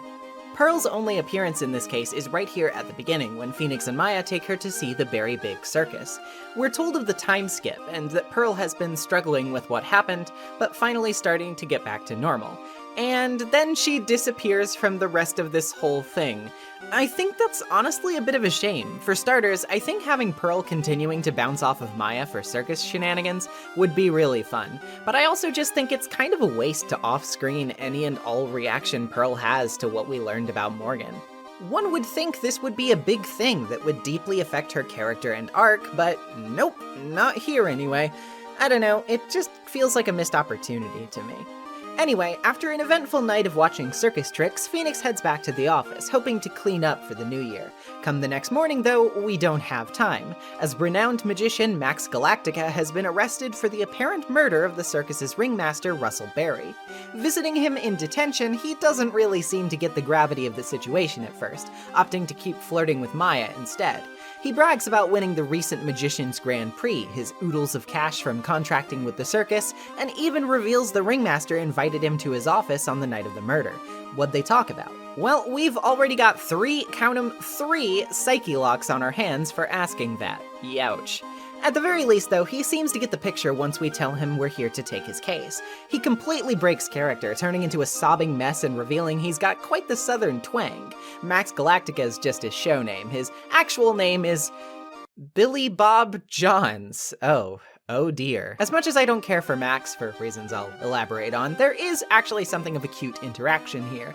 When Phoenix and Maya first arrive, he does a card trick with Maya, who responds enthusiastically, while he basically ignores Phoenix and won't even bother to complete a card trick with him. After Phoenix hears him out and shows him the gravity of the situation, though, he rethinks his behavior and actually finishes Phoenix's card trick, showing that he's reversed course and decides to put his faith in you. It's a decently written interaction, honestly. It's one of the few in this episode that I really think stands out. From here, we can start investigating the circus, and here's where one of the big complaints about this episode arises: the Big Top theme. People hate this track, and also the theme Congratulations Again Everyone, which plays a lot during this episode too. And yeah, it can get pretty grating. Thankfully, I have the benefit of hindsight to help me save some time during investigations and not constantly have to go back and forth without knowing what to do next, but the first time around, oh yeah, these tracks made me want to commit crimes. This, however, dovetails very nicely into a discussion I've been wanting to have for a bit, which is the matter of this game's soundtrack. This OST was put together by Naoto Tanaka, alias Akemi Kimura, and while it definitely has some tracks that get annoying, I think it's actually remarkably solid overall. Some tracks I will refrain from mentioning yet, but the new Pursuit theme,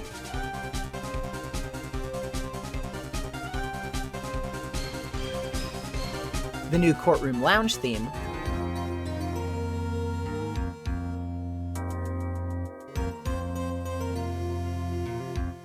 Trick and Magic,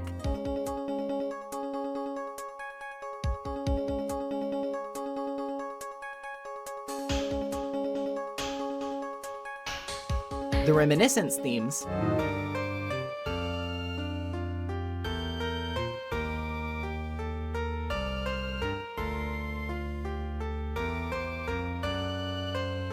and especially Telling the Truth 2002,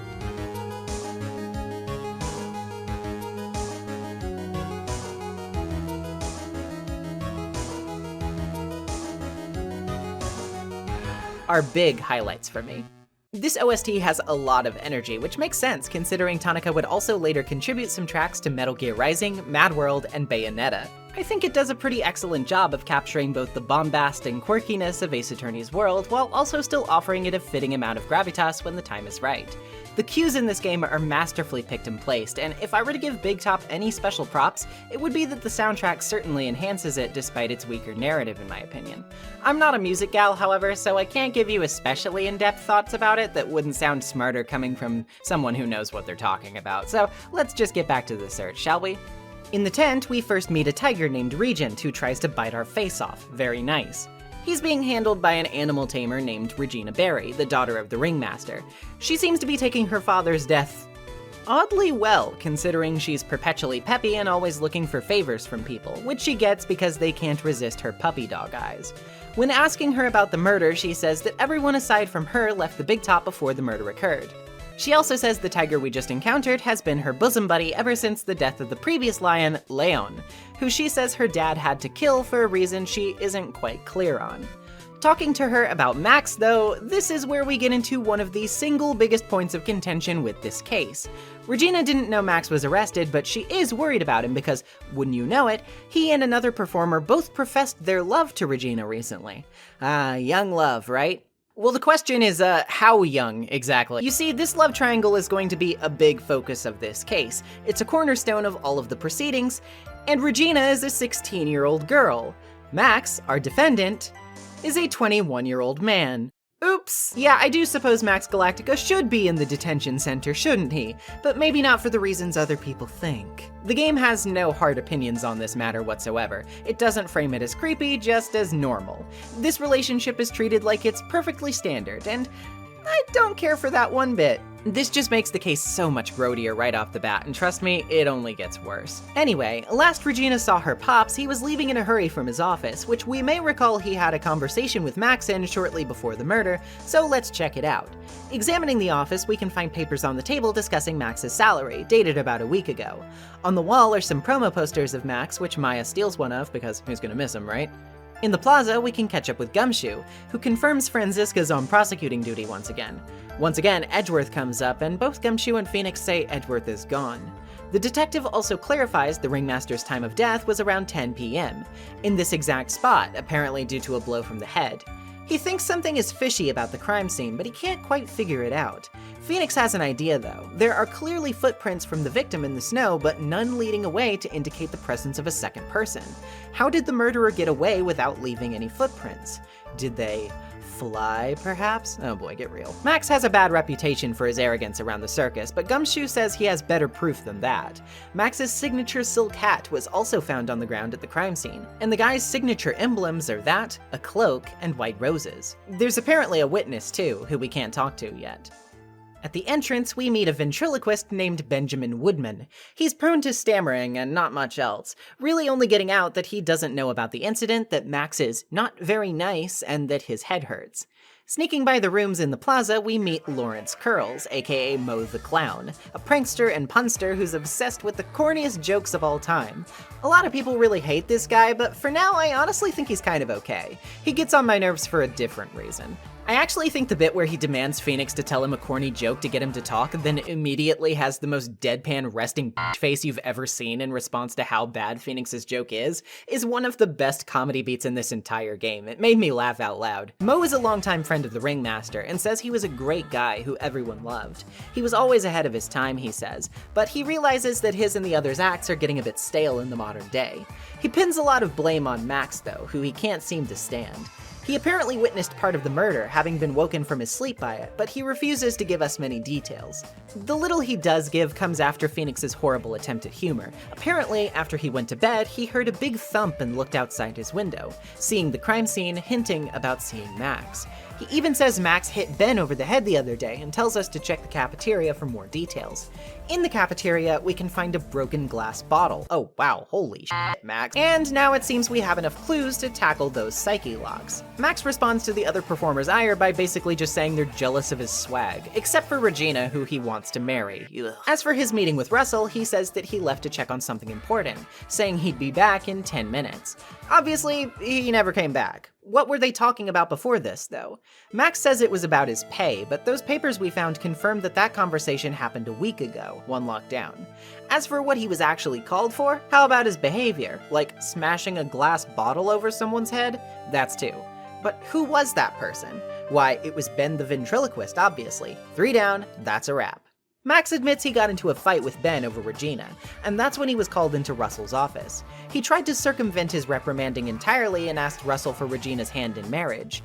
Distressingly, the Ringmaster was apparently totally cool with that, and now Max says the matter is settled. He even apparently shut Ben up somehow, and the way he says he accomplished that was by hiding his puppet Trilo, who Ben seemingly can't muster the confidence to talk without. The puppet is apparently hidden in Russell's office, so obviously if we want Ben to talk, then we've got to return it. Doing just that, Ben finally speaks up, using Trilo and his strange self-masochistic routine as a medium to do so. Trilo is the total opposite of Ben, extremely volatile, rude, and talkative. And oh yeah, even though Ben himself claims not to be interested in Regina, Trilo is in love with her, wants to marry her, and wrote a song about doing touchy-feely things to her. Yeah, how old is Ben again? 31 years old, you say? What the hell? Earlier in the same conversation, Ben even says he's been at the circus for 4 years, meaning that he met Regina when he was 27 and she was 12. I don't know how much more of this I can be expected to take. Anyway, Jesus, let's get this conversation over with. Trilo says Max murdered Russell and that he witnessed Max walk by directly beforehand. So, even more witnesses, great. On top of all of this, we also get our attorney's badge stolen by a monkey named Money, who Regina says loves taking shiny things back home to his stash. She thinks Mo might know more about that. Mo tells us a bit more about Regina herself while we're over, saying she's extremely sheltered because she was born and raised entirely within the circus, knowing very little about the outside world as a result. He takes us up to the lodging house's top floor to find Money's treasure pile, which is in the room of a performer named Acro, a trapeze artist. In the pile, we find our badge, but also a ring, with the phrase "from T to R" engraved on it. That's it for the day's investigation.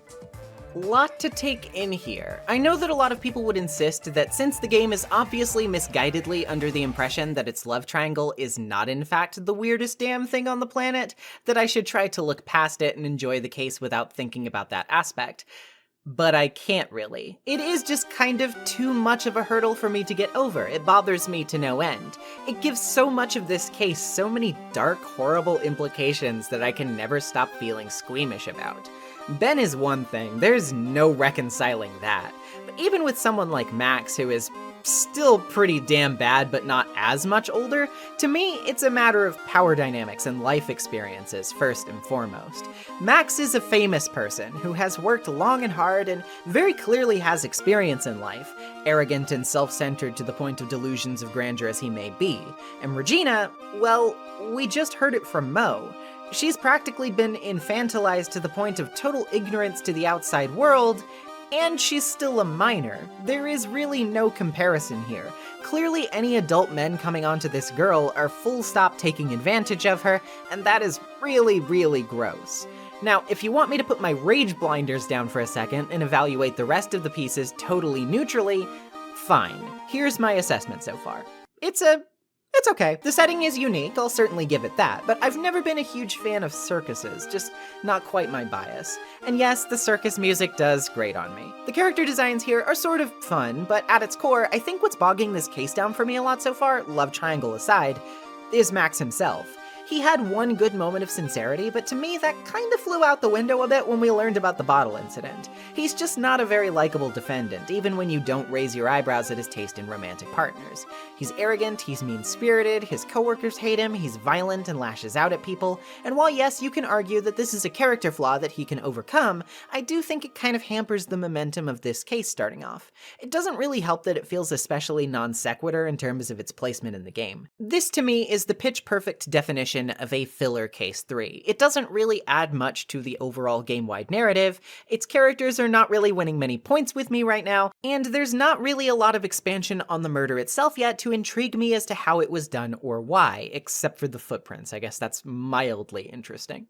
If you're familiar with the other case that was intended to be in this game, which was cut and reworked in the next one due to the GBA's memory limitations, I actually think that one would have worked much better in this case's place, but we'll get to that in the next video. For now, maybe the trial will help this one pick up some steam. Hopefully. Starting off the day, Max is in some desperate need of milk, apparently? I guess that calms him down for some reason, not gonna question that. He briefly ponders if he should fly into the courtroom, which, yeah, I don't know about that one, Chief. However, he does briefly suggest Phoenix fly in too, and Phoenix kinda starts to like that idea, getting distracted as he fantasizes about it. Genuinely pretty funny moment, not gonna lie. Once we get into court, Franziska's being a bit of a sore loser about last time, saying that it didn't count and that she won't acknowledge her defeat. This time, she says, she'll defeat us without fail, because a Von Karma is always perfect. Yeah, well, you keep thinking that. Up first, as usual, is Detective Gumshoe to tell us some details. Snow was falling till about 9:40 p.m. due to a blizzard, and the circus performers all broke from practice in the Big Top at around 10, and Max went to the ringmaster's office to talk with him afterward. The murder took place in the plaza at 10:15, where the victim was found hunched over a big wooden box with a vertebrae in his neck snapped due to blunt force trauma. Apparently, the box is much heavier than it looks, and it was also locked at the time. The only thing inside was a bottle of pepper, which the police aren't really sure the significance of. The murder weapon is also still missing. Now, it's time to call Ben to the stand, who, as predicted, can only really testify through his puppet. Shenanigans, of course, ensue. Trilo, you know better than to insult a judge. Shut up! Just look at your nose. You would think you'd have the sense to fix it. It's so ugly I want to punch you in the face on the off chance swelling would help. You know that your nose is the reason you'll never be an A-list star. Celebrities must really enjoy saying everything that flashes into their minds. Trilo testifies that once practice was over, he went near the plaza and saw Max heading to the crime scene shortly after. As for how he recognized Max, it was thanks to his silk hat, cloak, and white roses. Remember that now. Now, first of all, why was Trilo outside? And did he really only see Max? Shouldn't he have seen the victim as well? Franziska says we can't really verify that, since Max is the one who told us about it. As for why Trilo was there, well, obviously he was waiting for Regina, right? He admits that yes, he was waiting to propose to her. Ugh. He testifies about this, which even Franziska herself is none too pleased about, viewing it as a complete waste of time. Hey, guess we're in agreement there. Trilo mentions something familiar in that testimony, though, claiming that he had something he was going to give her for the proposal but wasn't able to, so it's still in his pocket. Is it, though? We found an engagement ring in Money's shiny object pile, and sure enough, when we present it, he cracks and admits that that's it. Apparently, Money stole it right after he witnessed Max pass by, and while he did try to chase the monkey down, he got away. This creates a hole in his testimony, though. He couldn't have been watching the plaza the entire time if he left to chase Money down, could he? This means that while his attention was diverted, someone else could have passed through. He's still pretty insistent that it was Max, though, because of the symbols, and because he didn't acknowledge Trilo saying good evening to him. Phoenix finds this unusual, though. Max is a romantic rival to him, and they clearly don't like each other. Why would Trilo say good evening to him? No, it's more likely that they would have started fighting, considering the glass bottle incident. But who really passed by then? Well, what if it was just the ringmaster himself? Trilo greeted him because he saw that it wasn't Max. Now then, the question remains of if the ringmaster really was the one who passed, and if so, why was he dressed like that? Let's ponder this over a small recess. Max tells us he never went near the crime scene, so obviously that's going to be an issue to solve. He did say he took his stage clothes when meeting with Russell though, so it seems the ringmaster exited wearing Max's outfit when he left to take care of whatever business he had, but only the silk hat was found afterward. Where did the cloak and roses go? Maybe we can find out once we're back in and hear from Mo. When he's called to the stand, at first, he's really uncomfortable because it's, you know, a court, and nobody here is really down to laugh at a joke routine. He tries his luck anyway, though, and doesn't get too many pleased responses. He even wastes his entire first testimony talking about how he laughs at his own jokes to compensate for the silence, at which point he's shoved back on track. He says the night of the murder he went to his room after practice and almost fell straight asleep. Before then, though, he glanced out the window and saw two silhouettes. One was the ringmaster, and one was Max in his cloak. Then, he says Max hit the ringmaster over the head. Now, this is a pretty infamous part of this trial, and I think it's the reason why most people have a distaste for Mo. Kind of like the Pavlovian response to Meekins due to the security tape in the first game, this testimony does a lot to kill this character for most because of one particularly unforgiving feature of it. You see, the judge is downright tired of Mo's derailing and attempts to be a funny man, so he stipulates quite harshly that if we press him unnecessarily and it causes him to derail, we will get a penalty for it. Yes, not presenting the wrong evidence, pressing Mo will result in penalties if we don't choose the right statements. And this is a bit of a crapshoot if you don't know what you're looking for. Besides that, it's just kind of stretching the logic a bit thin in my opinion. If you want to raise the stakes, at least think of a good reason for it narratively. Why should I be penalized if the witness gets off topic? That's his problem, not mine. Well, anyway, what we need to ask him about is his statement about glancing out the window before sleep. Yesterday, Mo told us he heard a loud thump outside, but he hasn't mentioned it yet, so he adds a statement about how that's what made him look outside. But hold on a second, this doesn't really check out, does it? On his last statement, he also clarifies he didn't see a murder weapon. What did he see? It couldn't have been the crime because he heard the thump before he even looked. This means Mo didn't actually witness the crime. As for why he said he did, well, apparently Franziska told him to say that. Up to the same old Von Karma tricks, eh? He maintains that he saw Max's silhouette, though, claiming that the symbols are what clued him in. The silk hat, the black cloak, it was all there. But, was it? Shouldn't he have mentioned the white roses, too? Mo didn't see any. Franziska says it was too dark, but remember, they were white, and if any fell off of Max's person, they should have been found. Trilo mentioned the three symbols as well, so where is the discrepancy coming from? Mo testifies again, and the judge literally tells us he'll end the trial if we make a single mistake, so you literally cannot press anything. Thankfully, this one is easy to handle, as Mo ends his testimony by saying Max was wearing the silk hat the entire time. How could that be when it was found at the crime scene, though? Furthermore, how did the murderer leave the scene if they left no footprints in the snow? Franziska admits she had Mo hide the truth regarding this, but only because his claim is so ridiculous that nobody would have wanted to hear it. What is this claim? Well, Mo says the murderer left the crime scene by jumping up and flying off into the darkness, disappearing into the sky.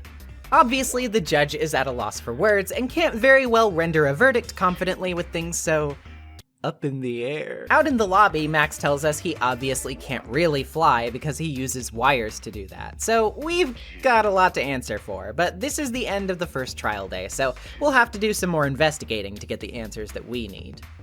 Hey, this one was a bit of a doozy. Trilo's testimony isn't so bad, aside from the obvious things that I hate about him. I actually have to say that when he's not talking about Regina, he's a pretty funny character. His testimony is a little less than substantive though, so while I like his animations and some of the banter here is fun, it does feel a bit padded. Mo's testimony is a lot to handle. I really don't hate Mo as a character that much, but I can't blame people for being irritated about him when this is his most prominent appearance in the episode. Like I said before, the way the pressing is penalized here is way too harsh of a punishment, and it's way too stark of a jump in difficulty for basically no reason. It's like they wanted to have a really tense section in this trial, but couldn't think of a good reason to have it contextually and just made something up. What we've learned is decently interesting, however. I don't know that I think it should have taken an entire trial day just to cover what we've gotten ultimately, but at the very least, a bit of padding isn't 3 trial days of padding, so it's still staying relatively on pace right now. Feels good to be halfway done, if nothing else. Big Top's most interesting elements to me don't really show up until this next investigation though, so it's probably about time we get to it, huh? I apologize if it sounds like I'm skirting past some analysis, but truthfully, it's best for this case to put it all together when the pieces are there, so let's do that. Back in detention, Max says we'll have to get him out quick because he agreed to do a TV special with some producers where he performs a prison break. If we don't win the case, he'll have to actually break out of prison instead of just performing it, so pressure's on. Somehow this seems like only one of many bad ideas Max has had. His story doesn't really change much from the other day, but he does tell us a bit more about why he has such a bad attitude toward the other performers. In his opinion, they're squandering their talents because they lack ambition. He was the happiest he's ever been in his life when he won the Grand Prix, and thinks that when the other performers settle into comfortable routines, never changing or trying to grow in their craft, that they're depriving themselves of the potential to succeed like that. To an extent, I think this is somewhat humanizing.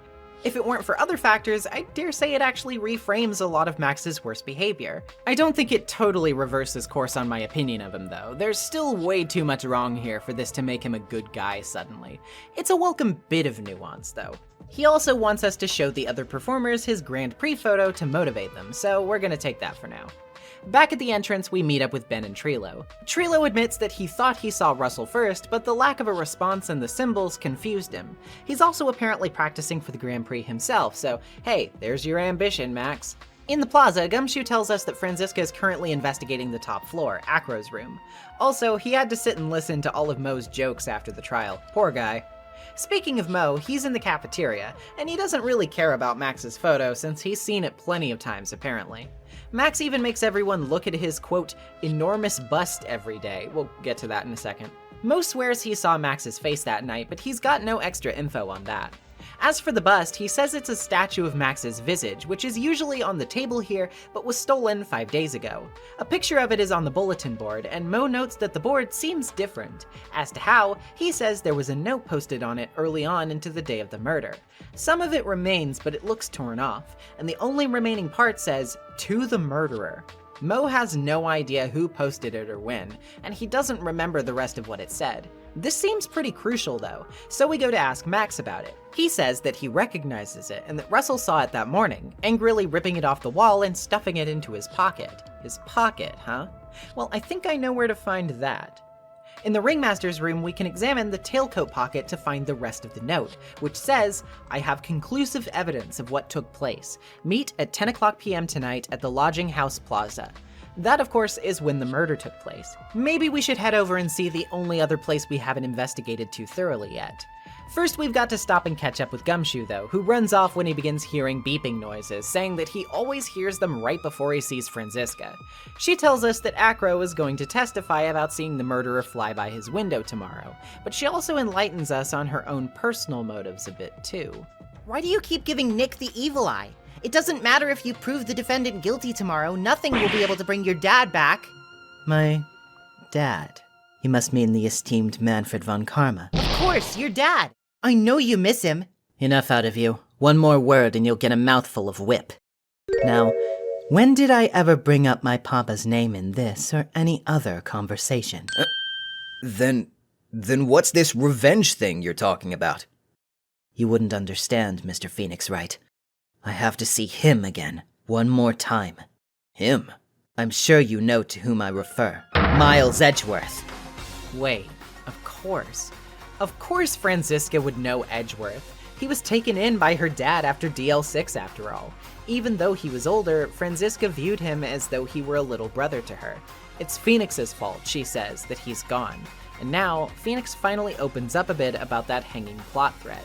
Edgeworth was never quite the same after that case. And then, with the case after that one.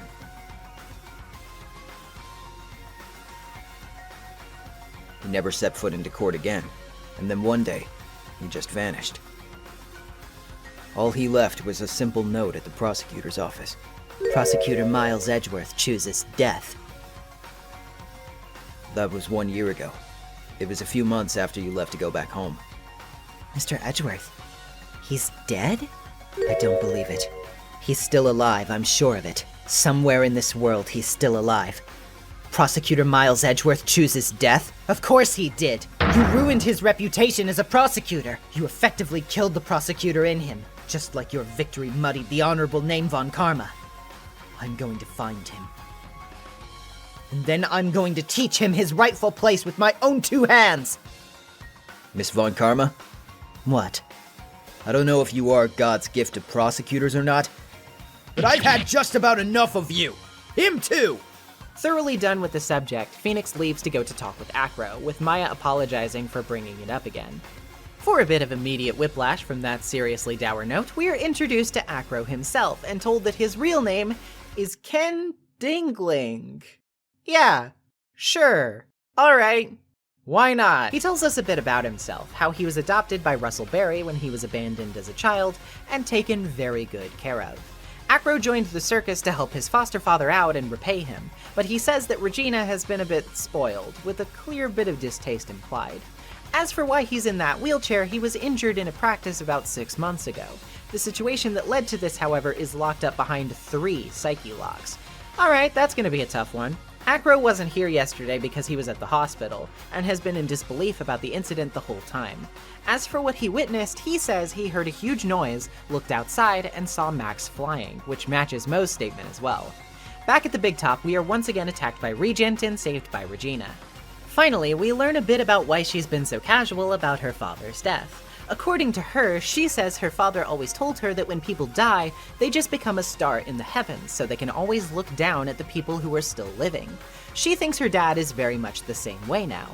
Oh, goody. She's so sheltered she literally doesn't even understand death, and yet she's totally mature enough to have a relationship with 2 grown men, right? Okay, I know, I'll let it go for now. Anyway, her stage costume was stolen by Money, so she asks us to get it back for her. Before we go though, we show her the note, and she recognizes it. She says it was in her pocket on the morning of the murder, having noticed it when she had gotten done bringing Acro his breakfast. Since she's not a murderer, she says, she assumed it was for someone else and posted it on the bulletin board thinking the author must have lost it.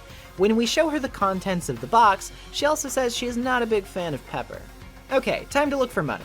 He's in Mo's room, and after we engage him in a big monkey fight, which Phoenix gets walloped in, we get the costume back. For our trouble, Regina tells us a bit more about the previous owner of it. The lion named Leon. Apparently, the reason he was put down was because he bit someone during a practice, even though he had never done so before. In the cafeteria, Mo is still hanging around and has been thinking about filling in for Russell to keep the circus going. He says everyone needs to move on from the tragedy that's been haunting them, but it seems like he means a different one than the current murder. Asking him about it gives us 2 psyche locks, but thankfully, we've already got what we need to break them. The incident was 6 months ago, and it was caused by Leon the Lion, wasn't it? 1 lockdown. Mo says he can't tell us who was involved because he made a promise not to talk about it. When prompted to say who this person is, obviously we have to say Acro. The timelines line up after all. Both locks are broken, and Mo talks. Apparently, during a stage practice, Leon bit Acro's brother and trapeze artist Bat, also known as Sean Dingling. This miraculously didn't kill him, but it did put him in a coma which he hasn't woken from.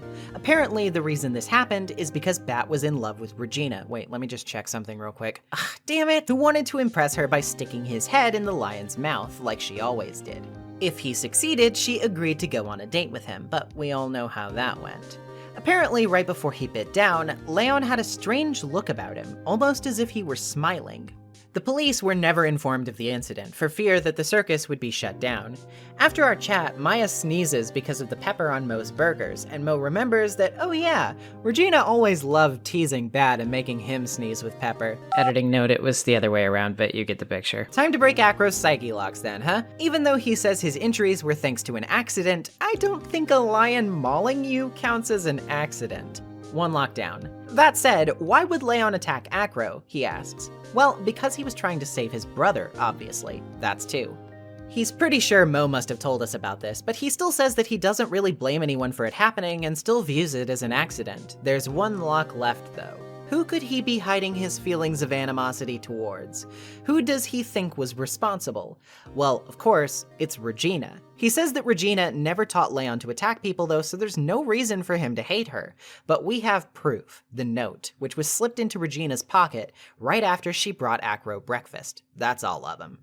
Acro confirms that Leon broke his legs and that he still visits Bat in the hospital. Apparently, Bat also got a gift from Regina on that day, a scarf, which is now covered in his blood.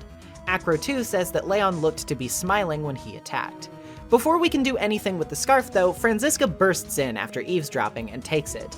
The battle tomorrow is going to be uphill, but we're definitely not going in blind. Okay, this day is actually a lot better in my opinion. It's not quite as plotting, and now that the information is coming together, the actual murder side of this murder mystery is actually becoming a bit more interesting.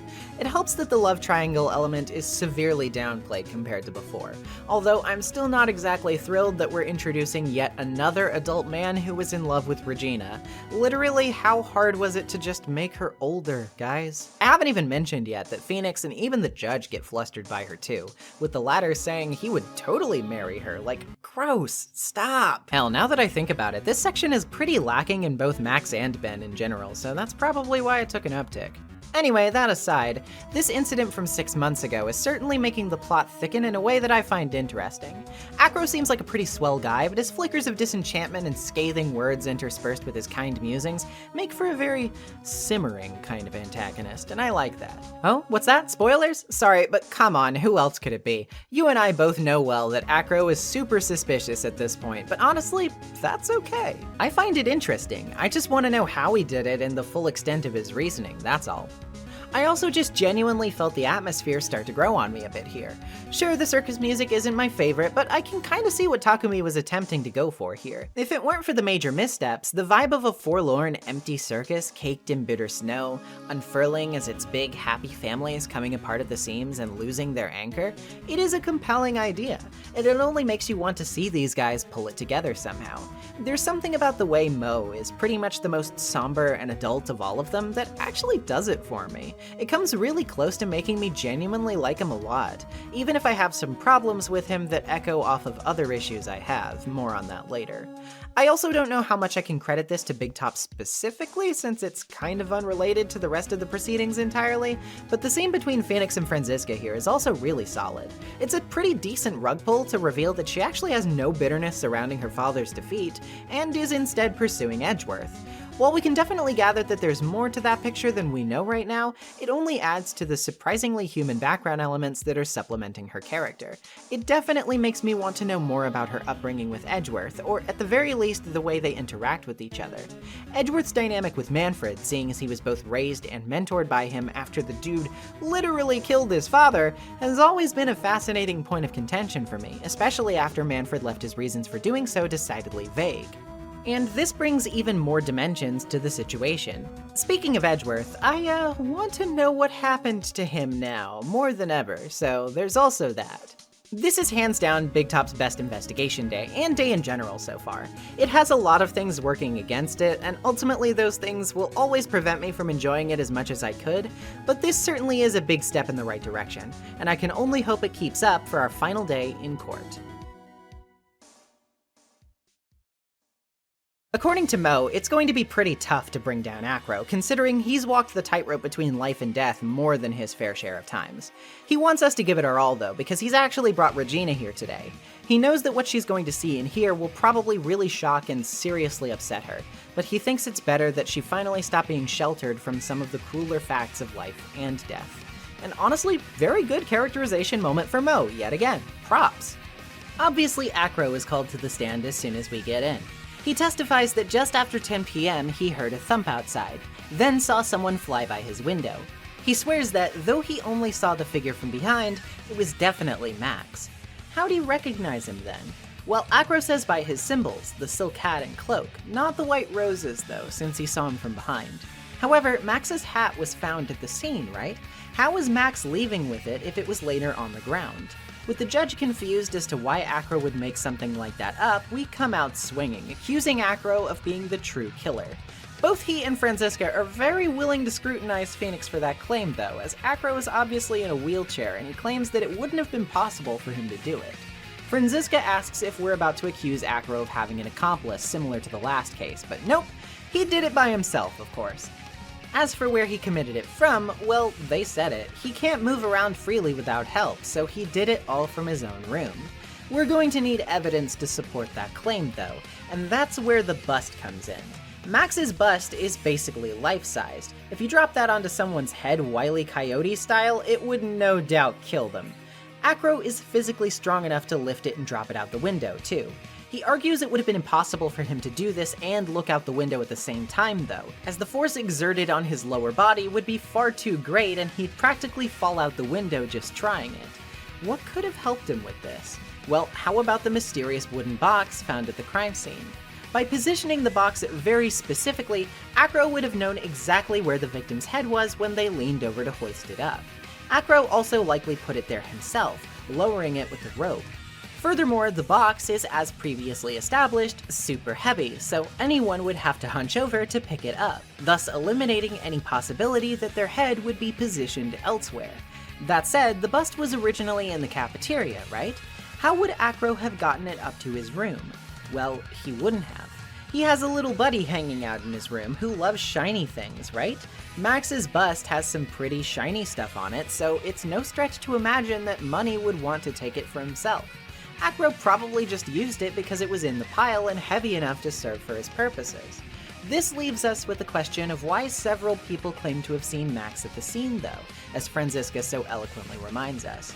Fortunately, as I'm sure you've realized, this isn't really difficult to square away. People were seeing the bust, not the man himself. What about the cloak people claim to see, though? Well, this is where things get a little contentious for people. You see, the actual solution is that Russell put the cloak on the bust. How exactly? Well, when Russell leaned over to grab the box, the bust dropped on his head, and the force of the impact caused the cloak to lift and get snagged on the front of the bust. I'm sorry, what? Like, no, I get the idea here, but this is just a bit outlandish. And I know what you're probably thinking. Ace Attorney is outlandish. We've had testifying birds, whips in court, the whole 9 yards. But while that is true, I think we have to agree that a mystery story should at least keep its physics grounded for the most part. A lot of people take umbrage with this reveal because it's just difficult to imagine that actually happening, and it makes the leap in logic necessary to even get the right answer a bit cumbersome. It's the type of thing that if you were to painstakingly save scum and go through all your evidence to find, you would probably click your tongue and say to yourself, how the hell was I supposed to figure that out? And that's not really the kind of feeling you want to inspire in your mystery game. It feels underwhelming, and I honestly have to agree with the crowd on this one. I think it's pretty goofy. But c'est la vie, that is the answer. After this point, Acro lifted the rope to reel the bust back in, and Mo just happened to hear the impact and see Max flying away because of this. As for our proof, it's the silk hat, because the real hat was found at the scene, discarded from Russell's body. That means that since Mo saw a hat, it had to have been the hat on the bust. Mo also didn't see the roses because he saw the wrong side of the cloak. Franziska still has us on one thing though, motive. Acro loved and deeply respected the ringmaster, so there should be no reason for him to kill the guy. Let's mull on that over the recess. In the lobby, Max is in disbelief that Acro really did try to pin the murder on him, and Gumshoe brings us a little something. Remember Bat's scarf from yesterday, which Franziska took from us? Well, he got it back, so now we have the pieces we need to lay out the case against Acro. Gumshoe also says something cryptic about how everything is going according to plan, and that the prosecutor says that the case will only be decided at the very last instant. With Max being delivered tons of milk from the other circus staff, we head back into court, but not before noticing that the scarf is said to apparently have traces of pepper on it. Acro testifies about his debt to the ringmaster, about how he took Bat and Acro in when they were abandoned by their parents, and their desire to repay him. There's nothing to object to here. Acro has no motive to kill the ringmaster after all. This isn't an admission of defeat, however, because Acro did want to kill someone. That someone, of course, was Regina Barry. Enter the note, which Acro slipped into Regina's pocket to call her out. She didn't realize it was for her, though, posting it to the bulletin board and getting the attention of her father in the process. Russell must have known what the note referred to and headed there in his daughter's place to talk to Acro. However, once he arrived, the outcome was decided. Since Acro had to use the box to line up his shot and couldn't have looked out the window, he would have proceeded under the impression that he was killing Regina, while having no idea that he killed the wrong person until it was too late. As for what the note refers to, we already know. The seasoning bottle within the box itself proves as much. Acro was calling out Regina because of the incident where Bat was attacked and put into a coma by Leon. But that was an accident, right? Well, not quite. That's where the scarf comes in. Bat got this scarf as a present from Regina, and she gave it to him covered in pepper. People said that before Leon bit down, he looked to be smiling, right? Well, what if he was actually sneezing due to all of the pepper on Bat's scarf?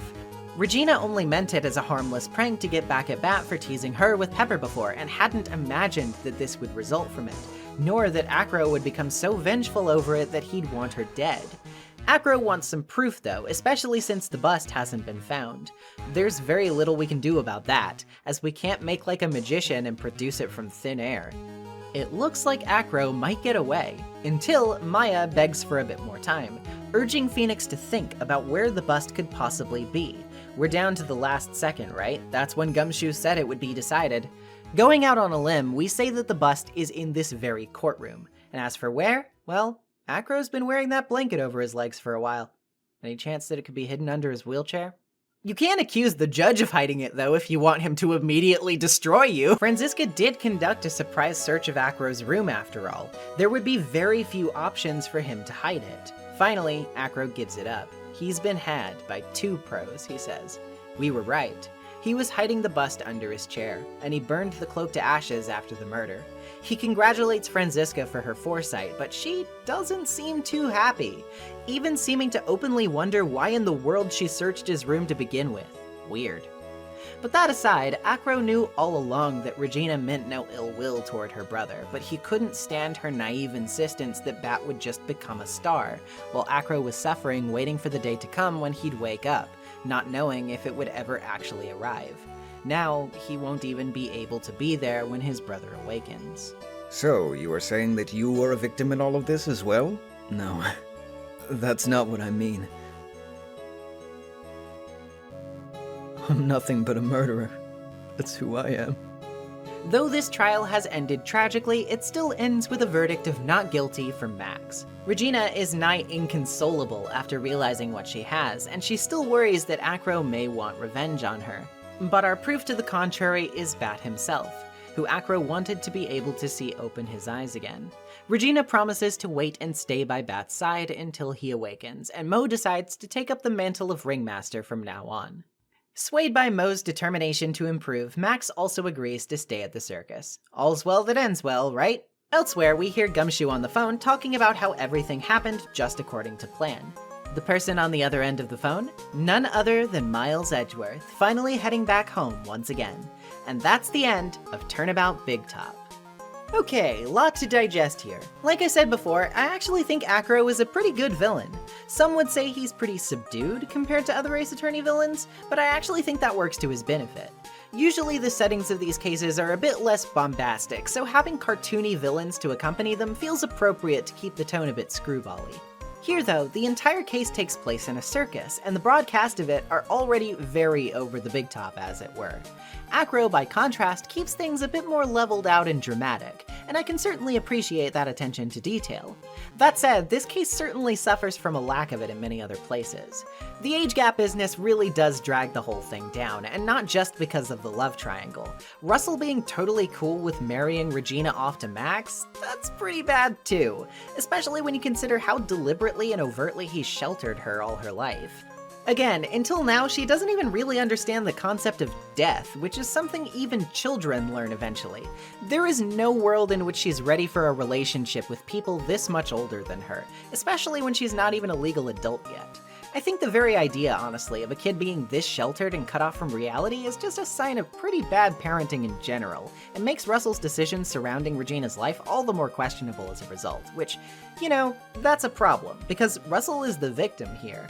I know we're not always supposed to sympathize with Ace Attorney victims, hell, a lot of the time we aren't. But in this particular instance, it's clear that the game wants us to think that he's a good guy, and, well, that's a little tough for me, really. Same difficulty with Bat, like, yeah, I don't think he should have been put put in a coma by a lion, but it's hard to really swallow this insistence that he and Regina had a totally above-board, innocently sweet relationship when, no, he was yet another adult man hitting on her. To top it all off, one of the only people here not being creepy to Regina is Mo, and like I said, he acquires some issues in how he's written because of how this other stuff echoes off of him.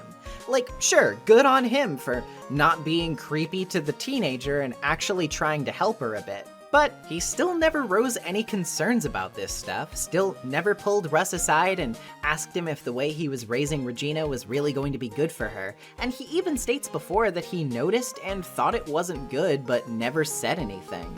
Silence is complicity, Mo. Bad Mo. Which is a shame because, you know, that stuff aside, I do actually like the guy. It's just, like I said, this whole problem drags down almost everything around it. I truly think most of this case's issues would be resolved if this one element was entirely absent. And hey, wouldn't you know it, this hypothetical doesn't just have to be one. Quick pivot, I didn't mention it in the first video, but you've been seeing a bit of footage from it in this one so far. There is an Ace Attorney anime produced by A1 Pictures and later Cloverworks, which aired from 2016 to 2019 and covered the original trilogy in its entirety, with some extras here and there.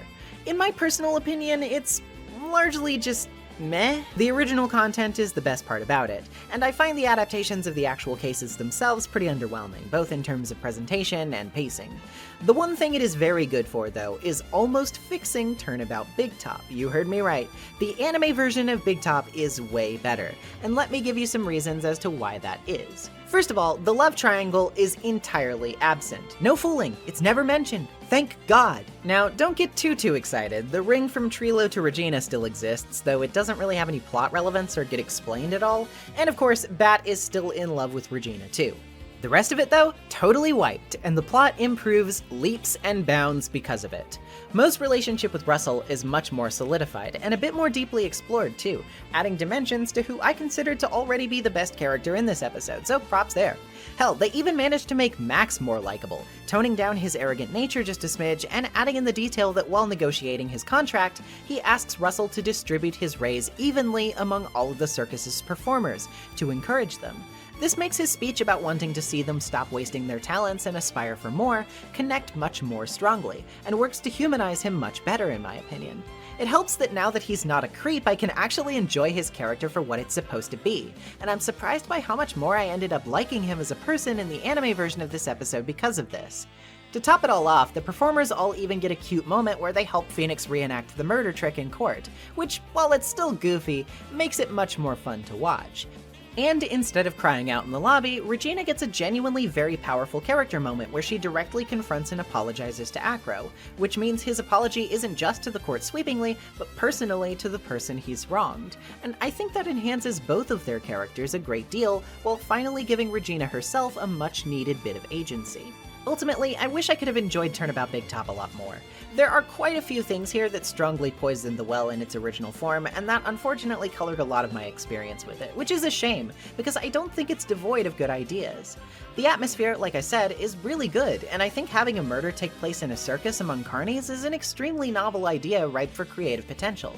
The murder trick itself was surprisingly pretty well thought out, though I do again have to argue that the cloak logic bit is pretty damn stupid.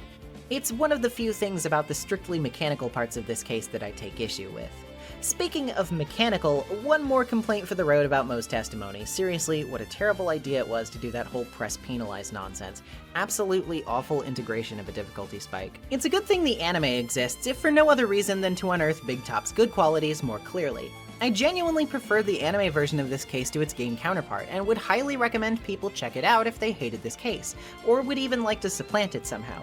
It still certainly has flaws, but it communicates the intended themes much more strongly, with way less speed bumps preventing it from getting to its destination. At its heart, Turnabout Big Top is trying to be about how people can come together and break apart. The performers are often at odds, but they come together around one person who they all respect very much. When that person disappears, when tragedy strikes, when fissures appear in our relationships, it takes a lot to heal them, and often, if things are left unsaid, overlooked, or unresolved, those fissures will grow deeper, they will fester, and they will become worse. No amount of magic can make our problems disappear. They must be addressed head-on. because if they're not, tragedy can strike. And those relationships may be devastated in the process. They may never be the same again. Obviously, the Berry Big Circus isn't going to be the same after this, but with people who care still taking the helm and hopefully learning from their past mistakes, it can evolve into a better place. One where, depending on your canon of choice, Max either forms a big top union or gets cancelled on Twitter. You know, pick your preference. Do I still think this case is the worst in the original trilogy? Yeah, there's just a little too much to get past here for me to say any other deserves that spot more. But with that being said, this trilogy is excellent. So taking the bottom spot within it is still taking a pretty high spot overall, in my opinion. I think Big Top straddles the tightrope just a bit too clumsily to help from falling off of it, but it held on pretty tightly for what it was worth, and I think that is worth something. It has been improved since its initial release, and though I may never want to play it again, I don't think I'd necessarily mind watching it sometime. But enough of the clown show. What's all that about with Edgeworth coming back? Move out of the way, buddy. This is my reward. I've earned this. Because coming up next is, in my opinion, one of the best cases in this entire franchise. Let's move on to the fourth and final case of the game, Farewell My Turnabout. Oh, the moment you've all been waiting for. Who will be this year's Grand Prix champion? Who will be our hero of heroes?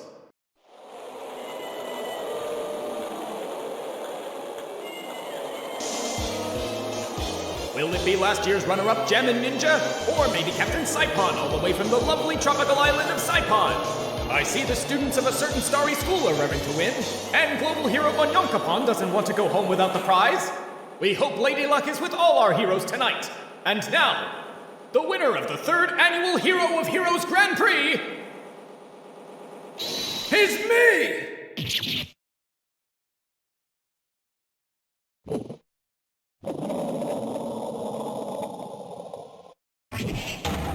Whoa! The true hero of the night has appeared in our midst! It looks like this year's Grand Prix goes to this fantastic warrior, the Nickel Samurai! Too bad, Gem and Ninja. Looks like the title eluded you again this year. Farewell My Turnabout is, by all accounts, a case that does not appear as monumental as it is at first blush. It's difficult to argue that despite the fact that I think it's pretty good overall, Turnabout Samurai is not the most glossed over of the original game. It's the most like filler, and people don't really view it very highly as a result. Ending your second game with what appears to be a sequel to it with a similar setup, returning characters, and another spotlight on tokusatsu show business seems like a disaster waiting to happen. How can this stand on par with something like Turnabout Goodbyes, you may be wondering? Well, looks can be deceiving, as this case will prove many times over. Dare I even say that may be one of the main themes of the case itself. This case is easily one of my favorites in all of Ace Attorney history, and I am very excited to get into it starting now. We begin with a ceremony at the Gatewater Hotel from all the way back in Turnabout Sisters, the Hero of Heroes contest. The winner is the Nickel Samurai, successor to the Steel Samurai, and we've been invited by the latter, or rather his former actor. Yep, Will Powers from Turnabout Samurai is back, and he's excited for his understudy, Matt Ungard of Global Studios, for winning the contest. He was competing against his rival, the actor for the Gem and Ninja, Juan Carita of Worldwide Studios, who seemingly didn't bring along his iconic red guitar tonight for some reason.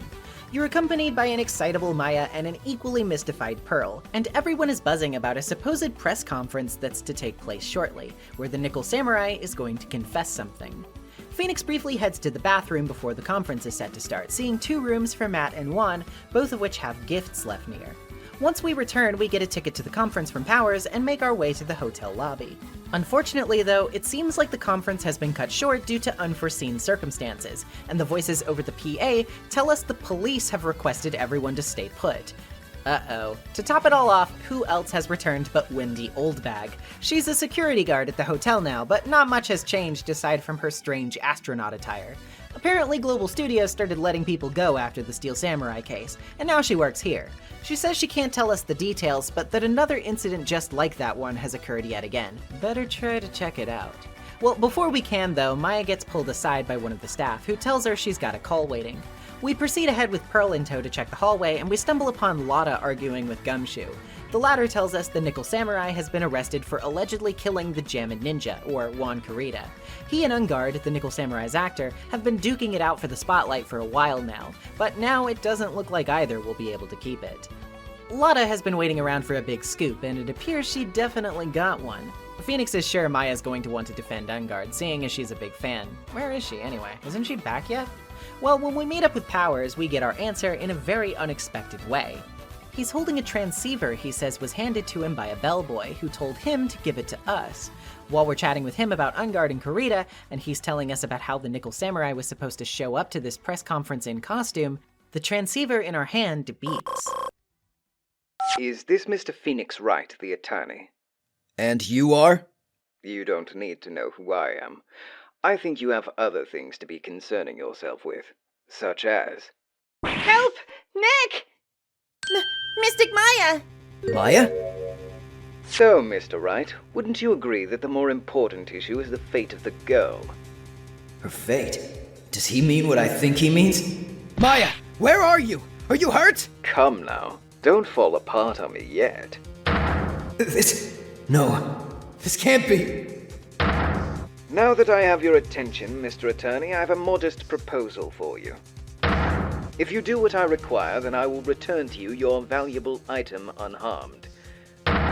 What is this called again in your fancy lawyer terms? Kidnapping for ransom. Yes, that's it. This is a kidnapping.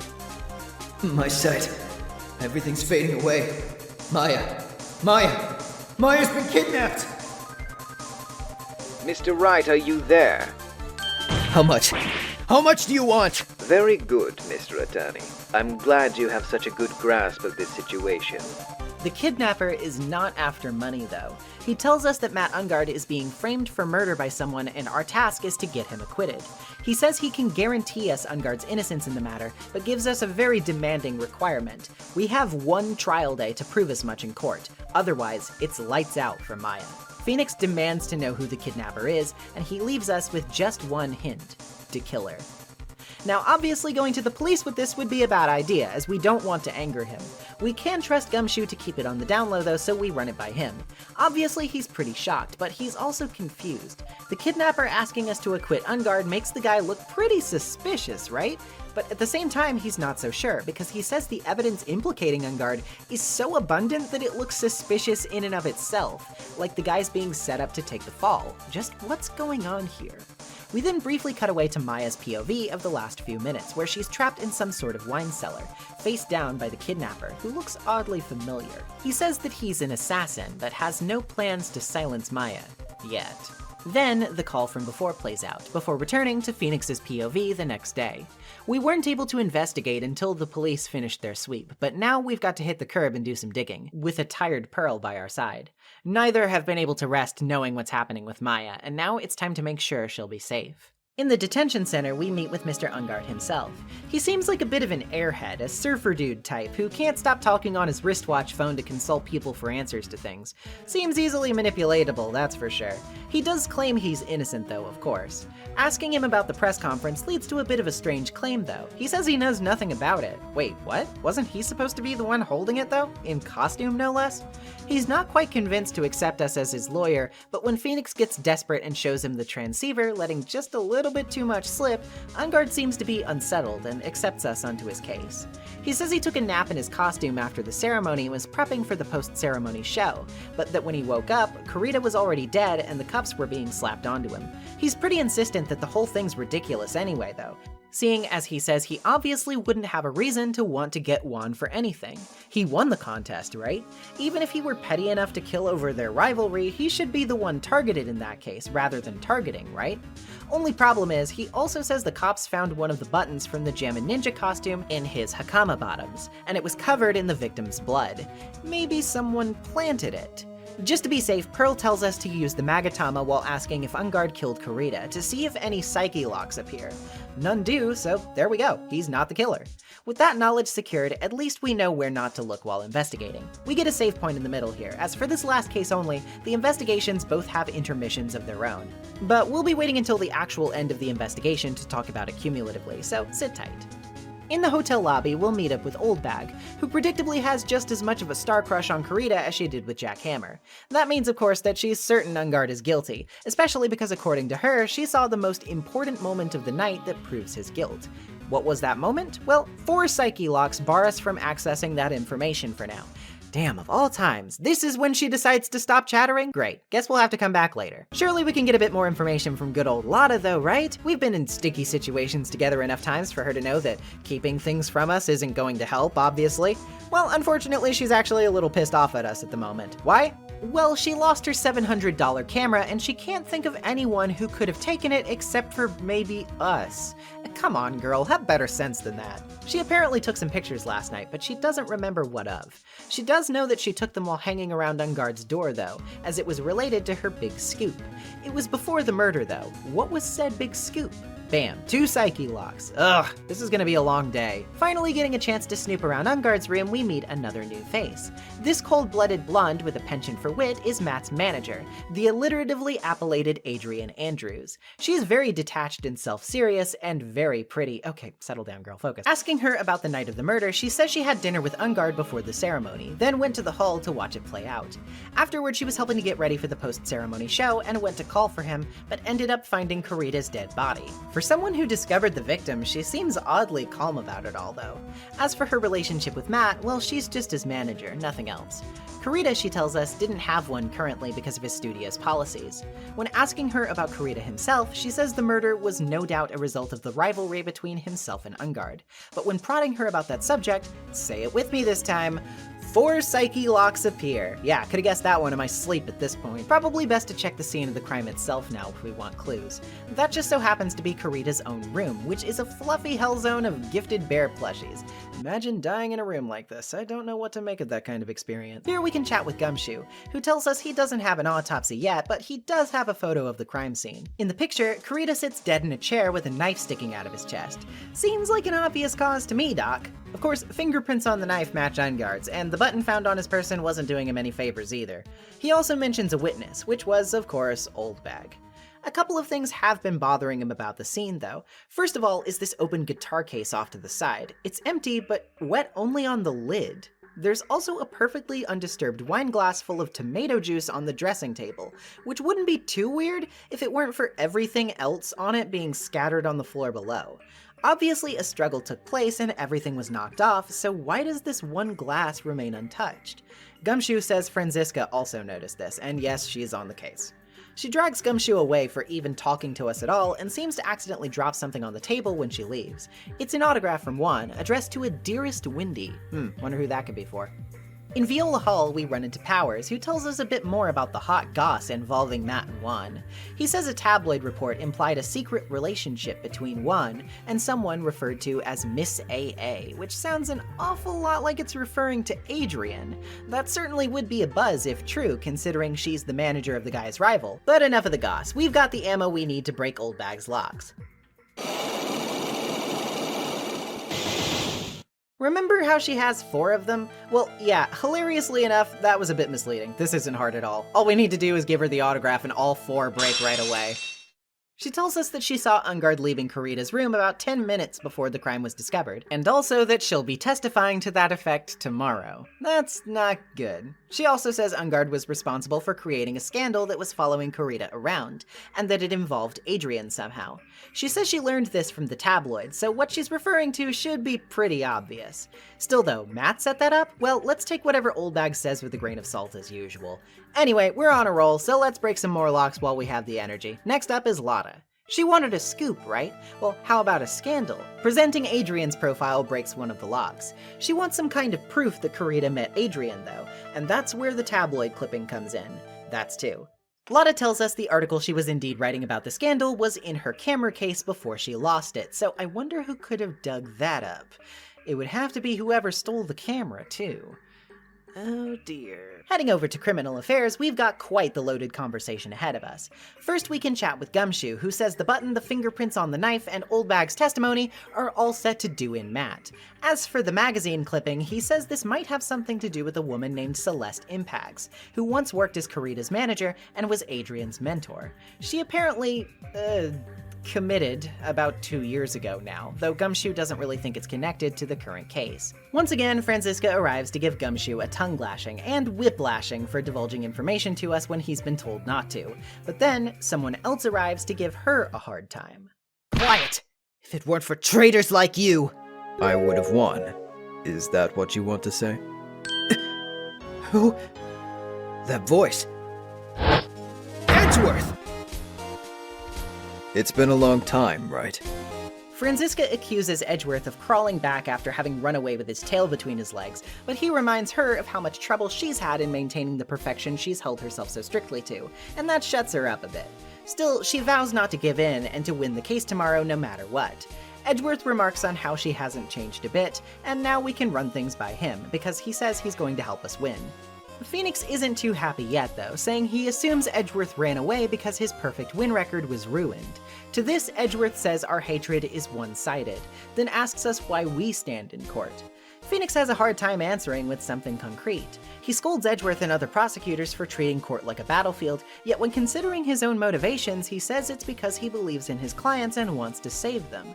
That kind of motivation though, idealistic and kind as it may sound, how different is it at the end of the day? When Edgeworth hears our answer, he says we still have a lot to learn. What did he discover out there while he was gone? Well, speaking of discoveries, he says he thinks Celeste impacts will actually be vital to the case. The aforementioned incident ended without her leaving any kind of note behind, though the police suspected the existence of one because of ink found on her right hand. As for where it could have gone, well, they suspected Juan Carita of hiding it since he discovered her body. These details are only one part of a two-part report though, as the second part discloses another person's attempt to follow in Celeste's footsteps. That person was Adrian Andrews. Yes, collected and cold as she may seem, Edgeworth says she has a secret she works hard to keep hidden, a dependent nature where her will to live and sense of self revolves around an object of stability. For her, that was her mentor, and when she died, Adrian claimed the world around her had turned pitch dark, leaving her with nothing to hold on to and no one to guide her. As for whether Matt knows anything about Celeste, well, he's not budging on the subject. He just warns us not to invade his privacy and buzzes off to lunch. Very interesting. Guess we know whose psyche locks we can break now, though. Just before we can chat with Miss Andrews, though, we see her consulting with Franziska, who tells her to remember something for later. She also tells us about how she's been finding Gumshoe with a transmitter that she uses to track a bug she placed in his coat. So that's where that beeping noise has been coming from. Anyway, let's talk to Adrian. Take that!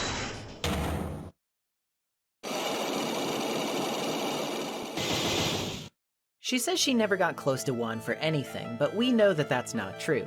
Petty as the tabloids are, there's usually smoke when fire's concerned. She's not convinced by this alone though, wanting to know what kind of motive she would have for getting close to him in the first place. That's where Celeste comes in. One lockdown. Celeste's note was never found after her death, right? But her body was discovered by Carita. Adrian could have been getting close to him to get more information about it. 2 locks down. She denies its importance to her, but that attempt report is telling as to why that's not true. 3 locks down. Finally, Phoenix says that Adrian would do anything to get the note from Juan, maybe even attempt murder. That's all of the locks. She finally cracks and confesses that yes, she's had dependency issues all her life, and yes, she was deeply scarred by Celeste's death and wanted to get her hands on the note so she could find out the truth. That aside though, she's insistent that she would never resort to murder in order to accomplish that, and she earnestly requests that Phoenix not expose her attempt on a whim to others, as it's something she would rather not have thrown around about herself. Phoenix understands, promising to keep it to himself. But before we can leave, Pearl asks her about the card she's been fidgeting with all this time. She says she found it after the crime, and it looks as if there's a picture of a shell on it. Back at the office, just as we're contemplating our game plan, we get a call from To Killer. He says Maya is safe, but that she won't be for long if we don't work fast. He hasn't gone anywhere near her, but that also means she hasn't been fed, and she's not going to last long if she's being starved. Just in the nick of time, however, Mia arrives, being channeled by Pearl. It seems Maya was smart enough to channel her too before this, which means Mia can give us some details on her situation.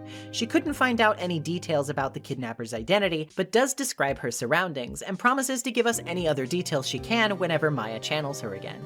We end off the investigation with one more cutaway to Maya's situation. She tries to sneak out of the cellar door using a card she found on the ground, one that looks exactly like the one we saw Adrian toying around around with. As we're left on a cliffhanger of Maya opening the door, the day ends. What a start, huh? It feels like there's so much to get into here, and yet I find it difficult to tell where I should start. Let's take this one thing at a time. First of all, Maya's been kidnapped. Hello! Talk about a motivation. I can't describe how antsy this made me feel all throughout my first playthrough of this case. No matter where you are or what you're doing, this little detail looming in the background makes everything so much more tense. It actually makes slow periods feel more frustrating and predisposes you as a player to feel a little bit more short with people and on edge, but in a very good way, if that makes sense. It's immersive in that I'm fully emotionally engaged with the premise, and the game has accomplished that by making me worry for someone I've gotten to know over the course of 2 whole games. Like, of course I care about Maya by this point. She's one of my favorite characters, how could I not? And now you're just gonna rip her away from me and tell me that her life is in danger? That's gonna make me mean. And you won't like me when I'm mean. This also predisposes us to just be in exactly the right position to be thrown for a loop when it comes to our usual expectations and beliefs, though. A lot of people say that Justice for All is when Phoenix starts to actually have something of a character arc himself, and I have to agree on this point. Shu Takumi said that when writing for Phoenix initially, he basically wrote as himself, without giving too much thought as to the character beyond some important points of background details, like his relationship with Larry and Edgeworth. Once he got going with the sequels, though, he developed a desire to round out Phoenix's character more, and make him more individually compelling, which all starts with needing something to learn. AA1 Phoenix is very much the hero of the downtrodden, a guy who turns up to do unambiguous good for the good of others. But here, when he's put under pressure, he's already starting to unravel in ways that will become very important here thematically. For starters, he scolds Edgeworth pretty harshly for only caring about winning, and he just about bit Franziska's head off for the same thing in the last case. It's not exactly difficult to see why he would feel that way, of course, but it's deeply interesting to see how he falters when he's prompted to address this same impulse in himself. We've heard plenty about prosecutors with perfect win records who have a blow dealt to their egos when they're thrown off course, but is Phoenix not just as desperate to maintain his? At this point, he's won 8 cases in a row, which for a defense attorney in this game's universe, much less one based within Japan initially, that is like miracle worker levels of unheard of. His reputation is starting to skyrocket, and it's no surprise that that might be getting to his head a bit, especially when he talks about wanting to save people. We of course know that Phoenix is a good guy. He doesn't do this because he wants to prove he's the man or anything like that, but with every personal goal in a person's life, there is often nuance in tow. He may not be working selfishly, but Phoenix Wright certainly does not want to lose, and while the reason he can't is very specific right now, he'd better watch what he accuses other people of if he wants to remain entirely self-aware. Edgeworth seems to be one step ahead of us in that respect, and hey, good to see you again, buddy! I want to say more about Edgeworth, but I'll save that for a bit from now. We've got some stuff we need to get to first. Like, for example, Adrian Andrews. This is another example of how Phoenix needs to change, isn't it? Usually, it's the primary form of catharsis for us as players to extract people's secrets, catch them in lies, and rub their face in it. There's nothing pleasant about dragging out Adrian's secrets, though. It's easy to tell that the incident surrounding Celeste's death and her reaction to it was deeply scarring, and it actually feels a bit wrong to so callously throw it in her face like we do. Again, Phoenix believes in his client no matter what, and that means right now we need to find whatever we can that will implicate someone other than Matt. Phoenix scolds people like Edgeworth or Franziska for single-mindedly going after his clients when they're clearly not at fault, but in so strictly deciding his client's innocence is paramount, he's also starting to hassle people who really don't seem to deserve it, and that's a wonderfully cringy bit of cognitive dissonance that makes my skin crawl a bit during this psyche log section. It's so incredibly well written, and perfectly starts to chip away at your unbreakable narrative confidence in Phoenix's perspective. Remember this, these seeds are being planted for a reason. As for the murder itself, it's definitely interesting, but I'm going to refrain from commenting as much about it until we have more details. The evidence certainly points one way, but as we all know by this point, it can sometimes be misleading. There are plenty of reasons to suspect Matt, but there are just as many to point us in a different direction. Who's telling the truth here? It seems more up in the air than ever, and a kidnapper breathing down our neck isn't really making that process much easier. Before we move on to the next day though, I figure we should briefly loop back around to Edgeworth and bring up the elephant in the room though. If you recall from the first Ace Attorney video, the bonus case in that game, Rise from the Ashes, offered an explanation for Edgeworth's departure at its end, which seems to follow directly into his absence for most of this game. However, you may also recall that, as I said, Rise from the Ashes was an addition made for the DS port of AA1, and was not initially present in the original GBA release, only being written after the first trilogy's completion. This means that at the time, the final case was Turnabout Goodbyes, and Edgeworth's departure is left slightly more ambiguous coming into this game. It even created some continuity issues with some lines of dialogue in this game, which were fixed for the trilogy release. So what exactly are the long-term implications of this little retcon? Well, for most, it would imply a change in Edgeworth's motivations for leaving. Some people prefer one over the other, but generally I see most gravitate toward finding the bonus case's explanation more satisfying.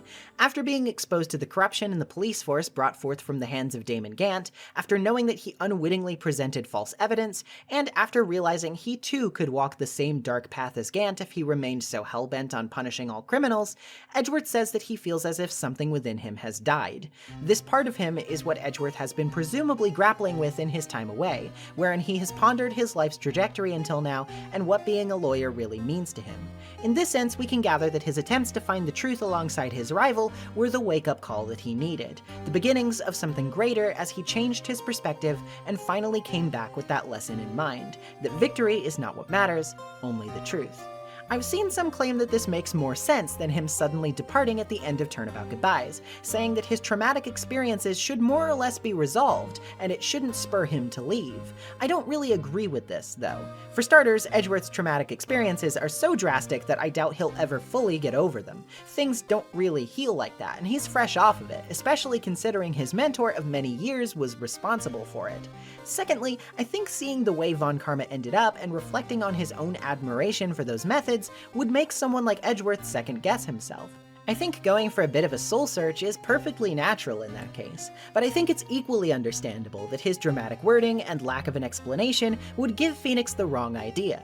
In fact, I think the original way this was written makes more sense when it comes to Phoenix's reaction, as Edgeworth all but spells out his intentions in Rise from the Ashes, and it makes Phoenix's strong negative feelings seem very, very dense. As for which I think is better, I can see the strength in both.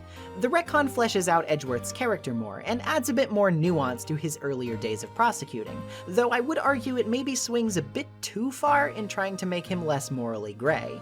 Edgeworth as originally written is pretty much just guaranteed to have forged evidence, but retcon Edgeworth is horrified by the very thought, and basically had to be manipulated into doing it without ever realizing. Do I think this takes off some of Edgeworth's edge? Maybe. I think his arc certainly rings a bit stronger here if we take that harsher characterization at face value. Yet I can see the value in Rise from the Ashes' interpretation of him as well. Well, it's something to think about at least. For now though, we've got to get going. Maya's life is at stake. That hasn't changed yet.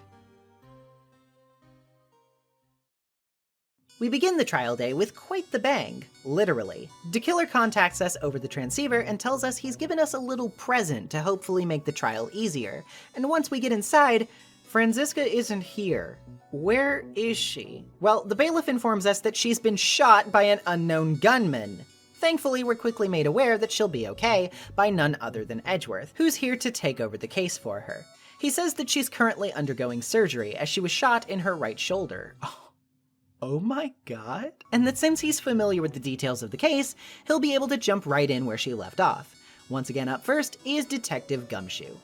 Gumshoe testifies about the base facts, the time, the victim's location, etc. He also mentions the empty guitar case, which he says turned out not to be relevant. First, let's press him about the body, because that will get us his autopsy report and a bit of knowledge. The cause of death was actually strangulation. Gumshoe says this can be explained by his bandana wrapped around his neck, whereas the knife was placed post-mortem. He also says the guitar case only had Karita's fingerprints on it, and that the guitar was found at Worldwide Studios where Karita works. Then Gumshoe testifies about Matt's arrest, which he says was spurred both by the evidence and his rivalry with Juan. The evidence is of course the button and the knife with fingerprints on it. He says Matt bought the knife, which makes it a premeditated murder. But hold on, the knife says Gatewater on it. This means it was property of the hotel, not Matt himself. Edgeworth fires back that it was from his hotel room though, as there was a knife missing from his table. How about that wine glass, though? How does Edgeworth explain that? He says it was set down by the person who found the body, which was a certain Miss Andrews, and that she placed it without thinking due to shock. Phoenix doesn't agree, but Edgeworth has already gotten prints from it and only Adrian's are present. Things are going the prosecution's way so far, but at the very least we can savor Edgeworth's horror at realizing his next witness is Oldbag again. That's pretty funny. She says that after the ceremony, she was pacing in front of Juan's room, hoping to find something out. While she was there, she says she saw Matt Ungard leaving the scene. Now, if you'll recall, Miss Oldbag made a mistake in Turnabout Samurai, claiming she saw Will Powers when she really just saw someone in his Steel Samurai costume. Is she making the same mistake here with the Nickel Samurai? Well, she says she saw him in his racing jacket, which definitely isn't his costume. This contradicts some evidence, though, as the incriminating button was found in his Hakama bottoms, which were part of the Nickel Samurai costume. So yeah, she saw the Nickel Samurai. What a shocker. She argues it must have been out of convenience since he had the post-ceremony show afterward, where he was going to wear it. But there's a problem with that logic. He wouldn't have left fingerprints on the knife in that case. The costume has gloves. Edgeworth argues that he might have taken them off, entering the room without the intention to kill, but then changed his mind afterward. This doesn't really make sense though. Why would he enter the room with a knife if he had no intention to kill someone? Oh, here, Juan, let me use this knife to help you open your presents. Obviously, the knife was placed by someone else trying to frame Ungard. Oldbag admits that she was waiting around to see someone other than Kurita as well, and it's easy to guess who. Adrian Andrews, of course. She testifies to this effect, saying that Ungard wanted to ruin Kurita's reputation by sending Adrian in to get close to him, thus creating a scandal. How did she know this, though?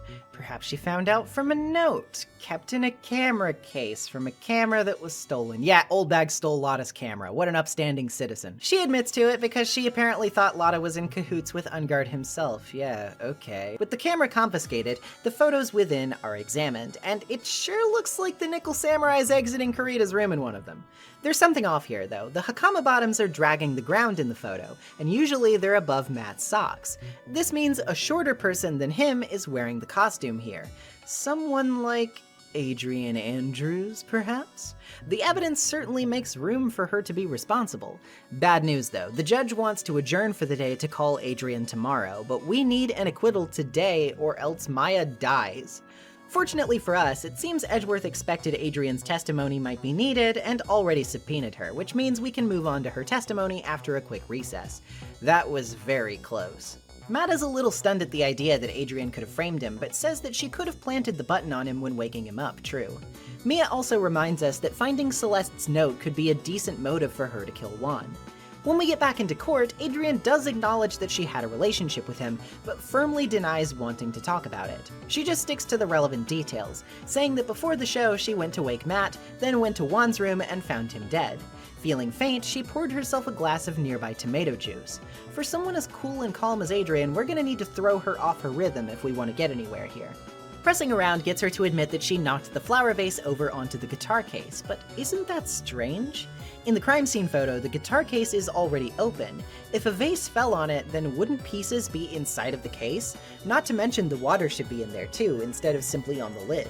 Did she touch the case? She says she was a bit dazed at the time, so she doesn't really remember, but she might have. But wait a second, it only has Kurita's fingerprints on it. She argues at first that she was wearing fancy gloves for the event to come, but if so, why were her prints on the glass of juice she had presumably just set down? This means she must really have a good reason not to want her fingerprints on the case if she went to all that trouble. But what could have been inside it? How about the Nickel Samurai costume? Sure, Matt was wearing it at the time, but there could have been a spare. Why would there be, though? Well, there's the press conference that was supposed to be given by the Nickel Samurai, right? But if you'll recall, Matt knew nothing about it. Someone else seemed to be planning to confess something for him, and that someone must have been Juan Kurita. Adrian admits to this, saying Juan planned to take Matt down with him if he didn't win the Grand Prix, disclosing a horrible secret to the public about him. It's such a powerful secret that it would destroy his career, apparently, but Adrian claims she doesn't know what that secret was, having only helped set up the conference itself. This only proves further to Adrian that Matt had a motive though, and she argues the evidence supports this, especially because of the button she says was torn off during their struggle. Hold on, it was covered in blood, right? And Juan was stabbed after he had been strangled to death. The blood could only have gotten onto the button after he was already dead, which means it was taken deliberately. For what purpose? Maybe to plant on Matt Ungard, perhaps. Adrian could have easily procured the knife as well, and who could forget her height is perfect for explaining the photo of the Nickel Samurai. It makes a pretty strong case, but we still need a motive.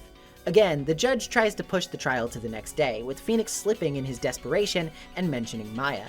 He doesn't slip on all the details, but it's enough to catch Edgeworth's eye, at which point he steps in to convince the judge to hear more. He wants a testimony about why Adrian would pour a glass of juice after discovering a corpse. She says she actually poured it for Juan himself, having not noticed he was dead upon first entering the room. Wait a second though, she didn't notice? What, with a knife sticking out of his chest? Unless she's the one who planted said knife, of course. This is way too much for Adrian to handle though, and she immediately takes a stance of not saying a word, remarking that someone told her not to if it came to this. Mia reminds us that the previous day, Franziska had a very pointed conversation with her, and must have told her not to testify at that time, which means she's clinging to Franziska's word for dear life right now. Should we really force her to continue like this? She definitely seems to have had the opportunity, but she also seems pretty damn insistent of her innocence. Well, it doesn't matter what we choose, because Edgeworth will insist she continue regardless. He spurs her to do so after basically threatening to reveal her dependency issues, the one thing she couldn't live with. And, he doesn't mince words about her reaction to that. What will you do now, witness? You know what I'm about to do, don't you? I will now reveal to the court the true nature of the pitiful woman known as Adrian Andrews. Please stop. I beg you. If people find out, I... If you're going to say you would choose death, that is of no concern to me. However, before you die, I will pull the truth from your breathing lips, no matter what I have to do. So, will you tell the court yourself, or shall I? Either is fine with me. Needless to say, Adrian is ready to talk, saying that nothing matters anymore. She really did think he'd fainted at first, but when she realized he was dead, she went quickly between rooms to get the knife, stab Juan's body, rip a button off, and then go to plant it on Matt. Unfortunately, she ran into an inconvenience on the way back, Lotta an old bag, and so she wore the spare Nickel Samurai costume to get out without anyone seeing her directly. She also admits that she got the spare costume for Juan on his request, and only intended to frame Matt because she thought he did it anyway, and didn't want him to get away with it. Regardless of whether Adrian did it, the point stands that she did something very illegal. There's nothing we can say to implicate her more though, and no reason to question her further after we've so thoroughly beaten her down. It doesn't feel good for once, to have cornered a witness so far. And it especially doesn't feel good when the judge finally makes up his mind to extend the trial to another day. Phoenix buries his head in his desk, defeated as he laments his inability to save Maya. All we can hope for now is that the kidnapper has a change of heart. Edgeworth has one last question for Adrian, though, asking where exactly she got the card she's been fiddling with. She says she found it next to the body and must have slipped it into her bag without thinking. Just then, Edgeworth explodes on her. Witness. That card. Give it to me. Hurry! Edgeworth? Do you have any idea what you have stupidly yet inadvertently done? I can't believe you hid this from me all this time! I didn't mean to. What is this all about? Just what exactly is so important about this card? And what will happen to Maya? We'll find out soon enough, but this trial day is over. Well, a lot going on here, huh? For starters, let's talk about the beginning, shall we? Oh my god! I cannot believe Franziska got a dramatic parallel wound to her own father. That is some delectably evil angst material right there. She literally got shot in the exact same place. I find it interesting, however, that she immediately gets it operated on, unlike Manfred in this instance. And from the looks of things later, she was probably pretty intent on showing up anyway and wasn't crazy about Edgeworth filling in for her. Might I remind you that this is an 18-year-old girl, and her grown adult father took the only vacation in his life to lick his wounds when that happened to him? She may still have quite a bit to learn before she's had her epiphany about what matters in life, but Franziska's already paving the way to being a better Von Karma if you ask me. She is still plenty prideful, but maybe the little differences here and there show that she's not beyond showing the light just yet. As for the testimonies, I'd say Old Bags is pretty run-of-the-mill, if not definitely funny. Her exclaiming that Lotta's note is actually just her top secret list of groceries to buy is never not going to make me laugh every time I read it. But it's definitely your average padding for the first half, and I think it picks up a lot more steam with Adrian's testimony. For starters, I think the case logic starts to shine here a bit more, as the puzzles strike a perfect balance in my opinion. They're not juvenile levels of easy like in the first case, and not a weirdly out there leap in difficulty like some instances in case 2 and 3. It's just creative enough to make you think while also being well telegraphed enough not to feel like total BS when you finally grasp it. Just like her Psyche Lock section in the first day, however, this testimony is also wrapped in that feeling of tense discomfort which comes from pursuing someone who really is suffering. This doesn't feel like righteously calling out the true murderer. This feels like harassing a woman who frankly has been through enough without us trying to pin a crime as serious as murder on her. And your discomfort toward that realization, battling it out in your heart against your urgency and need to protect Maya, is such a delicate tightrope to walk, both in writing and in expecting your players to go along with it. I think this succeeds at that excellently. It really does make me feel extremely conflicted, and I imagine it will do that even more for people who don't know what's coming and can't afford to throw Adrian away as a potential suspect. To top it all off, Edgeworth really pushes his luck here in terms of his good guy status. That "no concern to me" line is like cashing out all your goodwill points at once, because wowie zowie, that is an incredibly cruel thing to say, even if I understand why he said it. Ultimately, this will prove to have been prudent, both for the case and Adrian herself, so I'm sure she'll find it in her heart to forgive him, but woof, talk about risking it all with the character moment. This is not a complaint. I think it adds a lot more of Edgeworth's edge back regardless, and definitely does a good job at further establishing his nuances, even if he is ostensibly on the same truth-seeking side as Phoenix. This case has already gone a lot of places you would not have expected it to, in this game especially, and I do not hate to tell you this in the slightest, you haven't seen anything just yet. Let's move on to our second investigation day. With Mia out and Pearl back in the driver's seat, we need to get back on the beat. As for Maya, sure, we didn't get On Guard declared innocent just yet, but he wasn't convicted either. The only thing Phoenix can do to stay sane right now is just work under the impression that that will be enough to stave off Dekiller's wrath. Also, Gumshoe is here, because he's been fired again. Oops. He's pretty surprised about Edgeworth's behavior in court, and when it comes to Franziska, she's apparently being treated at the Haughty Clinic.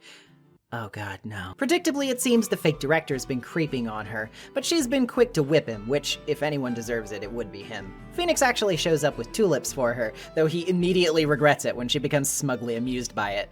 She indeed confirms that she intended to run her trial anyway, but she was convinced very barely to rest up by Edgeworth. She also denies telling Adrian to clam up and goes back to her room when the subject starts pivoting toward how that almost got Adrian convicted. Talking to Edgeworth, he reasons that he was only so harsh on Adrian because she wouldn't talk otherwise, saying that in court he puts himself on the line and expects witnesses to do the same. As for the card he was so worked up over, it's apparently the calling card of an assassin who he says is named Shelley Dekiller.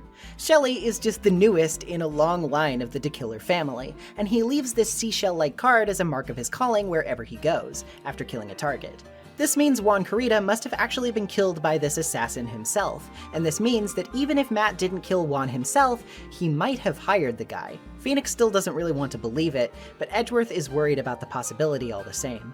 Before we go, he gives us a letter of introduction so we can get back into the hotel while the police are investigating. Then, briefly, we join Maya's perspective from where it last left off. She uses the card to escape through the door, then seemingly exits into a weird room full of electronics. There's satellites, recording equipment, a ripped-looking teddy bear, and a picture frame that has a photo of Celeste in it. It even says "With love, Celeste" on the back. Before Maya can get further though, Dekiller returns to halt her progress. Back with Phoenix, we head to the detention center. Right now, Matt isn't available, but the jailer gives us a note from him asking us to go feed his cat at home, since he didn't get a chance to go back and do so. The cat's name is Shu. Shu Takumi? And we see the little cutie just as we get there. We also see a pretty familiar looking man and door though, and it isn't made any less suspicious by the fact that the guy introduces himself as Matt's butler, John Doe. He's very vague with any answers he gives to questions, and at the end of his small talk he cautions us that not everyone is who they first appear to be, taking his leave. Back at the hotel, we use the letter to get past Oldbag and go talk to Lotta. She clarifies that neither of them were in the hallway the whole time, and that her tabloid article was mostly just wild speculation. She can't get her camera back from the police though, since it's being used as evidence.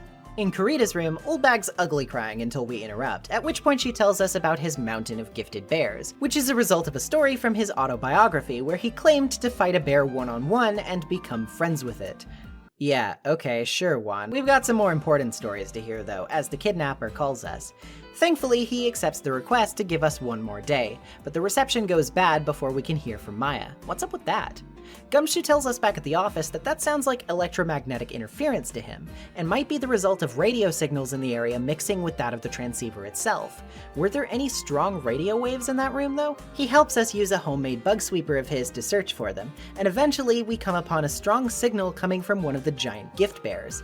In its eye is a pinhole spy camera, which is feeding video to a transmitter, meaning it could be sending said video elsewhere. It's also got a timer set to record for 1 hour at 8 p.m., which was the time of the ceremony's end on the night of the murder. Was the crime caught on this camera? But who could have set this up? Gumshoe thinks he'll take a look around to see who bought the camera, but Edgeworth tells us it'd be better to track whoever bought the bear, since it's an expensive import that would be much easier to get that information from. Edgeworth also has Oldbag use the sweeper to check every inch of the hotel afterward, which will probably keep her off our backs for a while. She does gossip a bit though, telling us Celeste's life ended only 3 days after the announcement of her to-be marriage with Juan. Apparently, Juan called it all off earlier that day, but why? Acquiring permission from the police chief, we can head down to detention past visiting hours to talk to both Adrian and Matt. Let's start with Matt. Asking him again about the press conference, Phoenix grills him on whether or not he knew what this secret Juan was going to reveal apparently was. He says he has no idea, but hey, would you look at that, 5 psyche locks. Whew boy. He also answers very vaguely when we ask him about Juan and Adrian's relationship. Before we can talk to Adrian, we need to chat with Will Powers down at Criminal Affairs. He's going to be testifying tomorrow, but he does give us a bit of intel. He says Matt's a bit of a playboy who toys with women, but he hasn't ever gotten Adrian to swoon over him.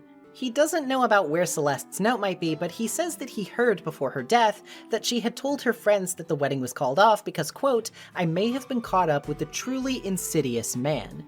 Who does she mean by this?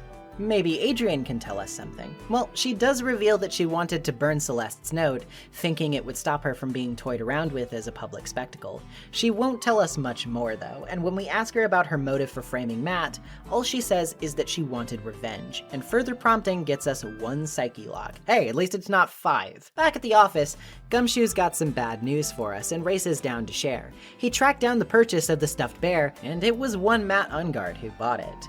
The store clerk confirmed. This means he must have also bought the recording equipment, right? Oh boy, we need to ask him about this, but it's not a conversation I expect to be fun. It's time to break those 5 locks. Take that!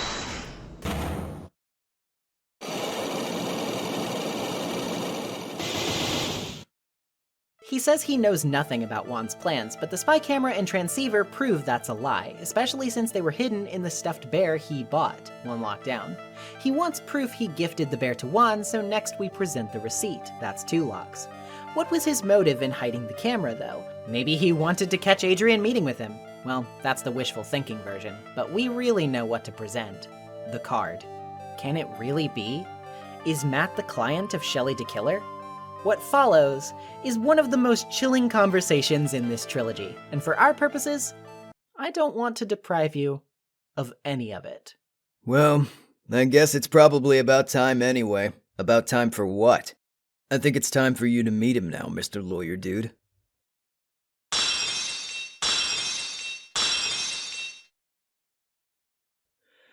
How do you do, Mr. Lawyer? I'm Matt Ungard. Well done, Mr. Wright. I bet it wasn't easy to gather as much information as you have. You really... So you were Shelley the Killer's client? You don't really think I would dirty my own hands in this, do you? What do you mean? And that woman, Adrian, was quite brave herself, trying to stick the crime on me. I didn't think she had it in her, but all I care about is that Juan's dead. Isn't that right, Mr. Lawyer? That's... You're lying!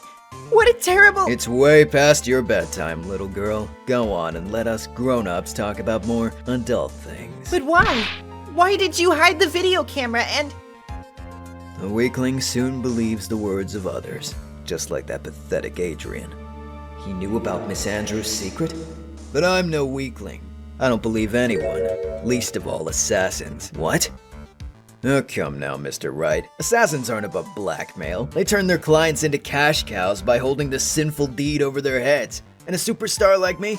How much do you think I'm worth? Care to guess? And that's why? Yes, that's where the video comes in. It's got his face and the crime scene recorded on it, preserved for all time. With that, I can keep him at bay and even blackmail him if I want. That's right. That video's my insurance. Isn't that what they call it, Mr. Wright? Why would you do something so wrong? Because I'm a grown-up and I can. Good enough of an answer for you, little girl? Why? Why would you kill Mr. Kurita? Because he was about to sling so much dung onto my beautiful public image. Scandals are a little annoying, aren't they? This is all because of that press conference, isn't it? If Mr. Kurita had been able to give it, then Mr. Ungard's secret would have— well, that's what we call taking advantage of the situation, you know? I had no interest in doing it, really, but bit by bit it crept up on me. And then the situation just presented itself perfectly. How beautiful, I thought. And that's how Mr. Kurita ended up dead. Let me tell you something. I'm not like Adrian. I don't depend on anyone. People are simply things to be used. Used and thrown away. Put on a sweet, innocent face, and people will swallow anything you feed them. Adrian fell for it, the assassin too. Oh, and how can I forget? Even you fell for it, Mr. Lawyer. Everyone, all working their butts off for me, Mad on guard. Aw, did that leave you speechless? What a shame. What's wrong, Mr. Lawyer? You've grown awfully quiet. How could I have been so deceived by you all this time? When we first met, I asked if you had killed Juan Kurita. And you answered very clearly that you hadn't killed anyone. Hey now, I never told you any lies. The person who did the killing was that killer guy, right? All I'm guilty of is taking a catnap in my room. You killed Mr. Kurita! I dare you to say that in court tomorrow. Oh, but too bad. You can't. You're my lawyer after all, aren't you? You could always drop my case and refuse to represent me. How does that sound? Oh, but you can't, can you? That would be the one thing you absolutely can't do. Mystic Maya. You wouldn't want to test a killer. He's a man of his word, or so I hear. You could end up getting a certain friend of yours rubbed out if you lose. You scoundrel! So, if I were you, Mr. Wright, Esquire, I think I would give it my all tomorrow. Remember, everyone likes a happy win-win resolution. I'll get you for this! That is such a cliche phrase. Juan said something just like that, if memory serves. Of course, well, we all know how well things turned out for him, don't we? Good night, Mr. Lawyer. Still reeling and at a loss for what to do, we're dragged off by Edgeworth, who tells us we finally know the starting line of this case, at long last. This is the very type of complicated situation that Edgeworth says was part of the reason he needed to reflect on what being a lawyer meant. We have no choice to run away or back down. We have to figure this out and fight. Phoenix doesn't know if he can fight for a false verdict, especially not for someone like Ungard, but Edgeworth isn't talking about victory. He says he left because once his path to a perfect record was forever sealed off from him, he began to realize what really mattered above trite ideas like perfection, and urges us to figure this out for ourselves now. DeKiller calls and confirms who he is finally, saying the kidnapping is a form of additional service, in line with the honor and dignity of his profession and his relationship of trust with his client. Before his call ends though, a cat can be heard in the background, immediately spurring Phoenix to think back on Shu at Ungard's mansion. Edgeworth sends the police over and he and Phoenix barge in. When they get there, they've just missed him. We find the hidden bear figurine though, as well as the lounge where Maya was previously. The tape deck in the VCR is empty, and so is the wine cellar. There, though, we find the picture of Celeste, and a note is left on the back from Maya herself.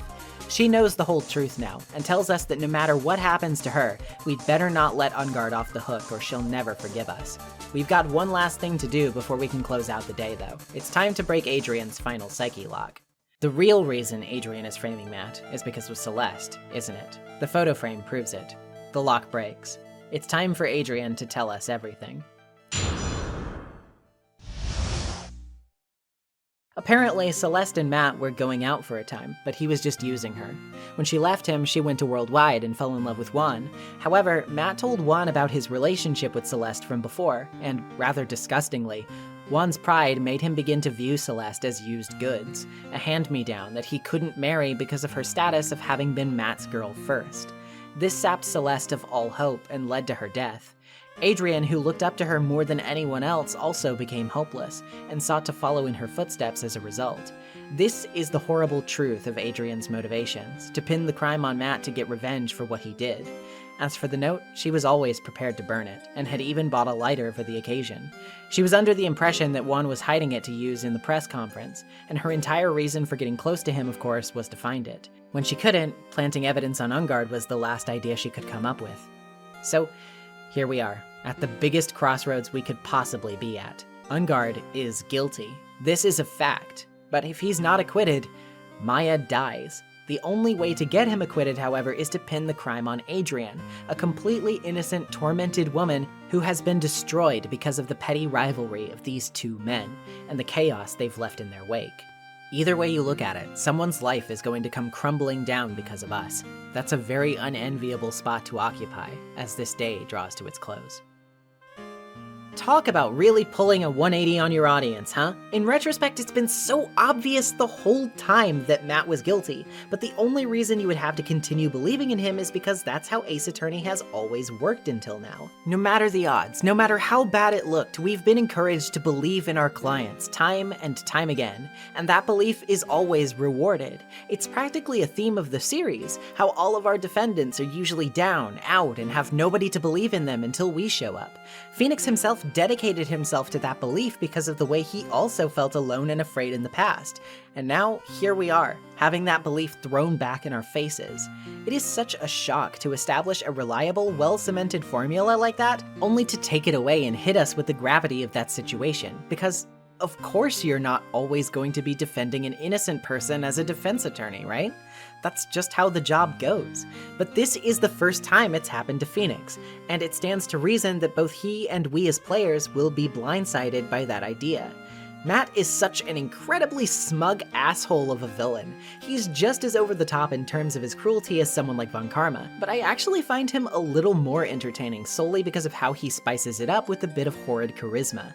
He's the picture-perfect slimeball celebrity, doing whatever he wants because he feels entitled to it, and also feels like nobody in the world can touch him. Right now, unfortunately, he's got us right where he wants us, too.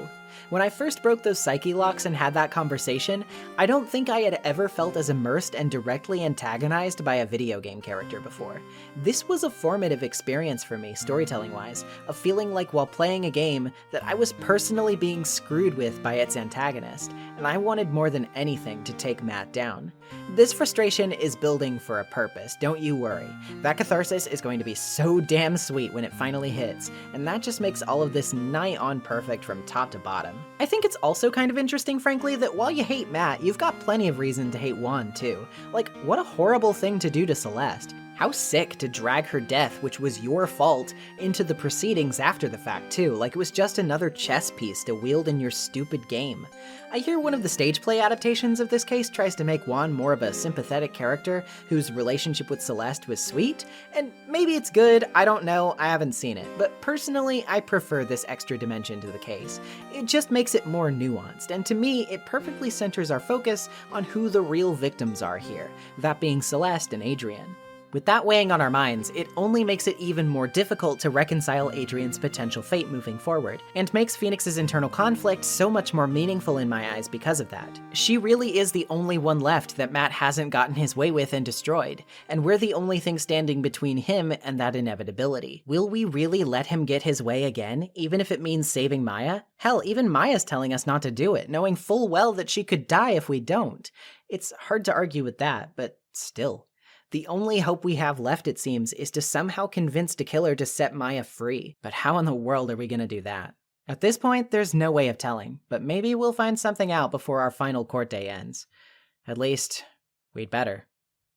In a truly ironic twist of narrative callbacks, we get the opening scene from The Lost Turnabout again, the nightmare. This time, the foreboding words of the giant judge ring a bit less hollowly than they did before.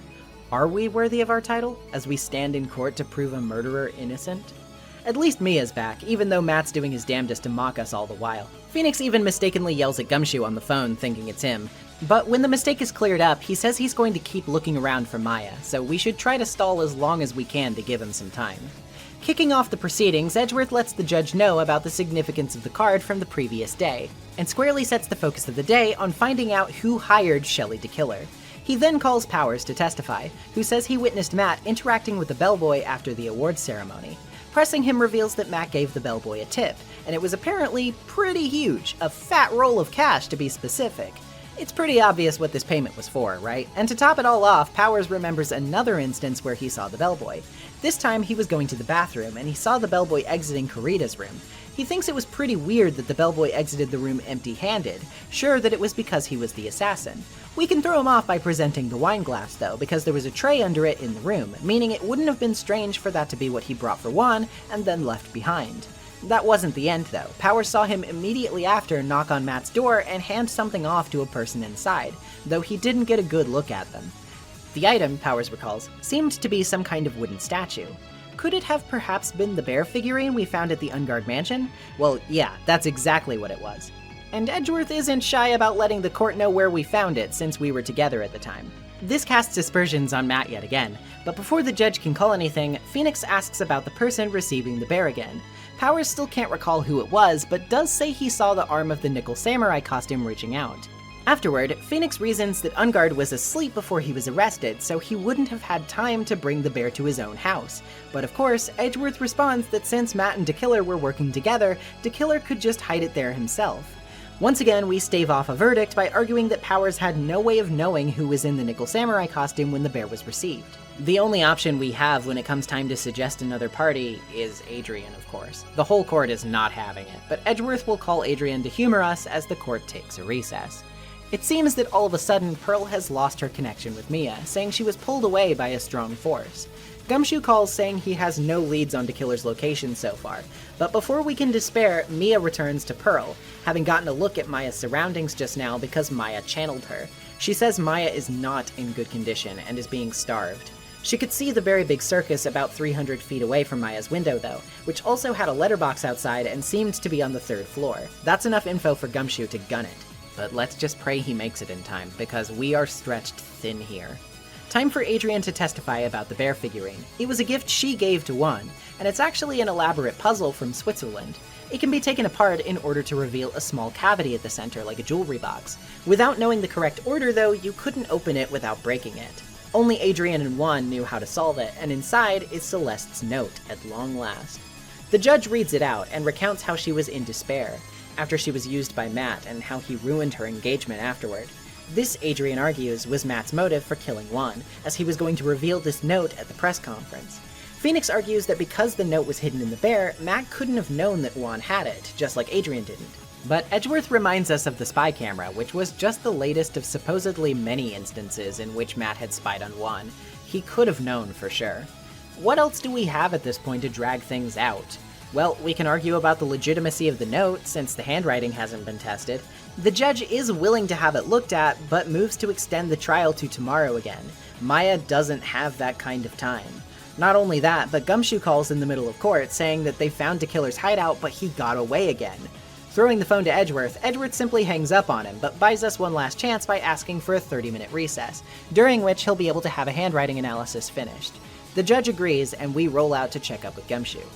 Even though they couldn't get him, he does say DeKiller left behind some pieces of evidence. Since he's not technically employed by the department right now, he actually steals them and races our way, though the call cuts out when he apparently crashes his car. Oops. Edgeworth isn't sure there's a way to find him in time, but just then, Phoenix remembers someone who has a reliable method of tracking the guy, Franziska. Her tracking device should do the trick, shouldn't it? Well, if she'll agree to help us anyway. With the results of the analysis finished soon after, it's time for our final standoff in the courtroom. The results are actually a bit closer to what we proposed than we may have thought. Indeed, the handwriting cannot be matched to Celeste's. It's a forgery. It seems to very closely resemble Juan's handwriting, in fact, which means that yet again, even after death, Juan was trying to use Celeste in his fight against Matt. Ugh. That said, if Matt knew of the note because of his spy camera, surely he'd know it was a forgery too. Edgeworth isn't done yet though, as he's arranged for a special someone to testify during the break, that person being Shelley DeKiller himself. DeKiller is of course in hiding, but he's communicating in court via a transceiver, since his condition was that he wouldn't show his face. Edgeworth asks him to testify about who hired him, and he begins by explaining that nothing is more important than the trust between himself and his clients. A client who betrays said trust, he says, will no longer be his client. And the reason he's apparently testifying about their identity is because that's exactly what happened, since his client is now implicating someone else for their crime.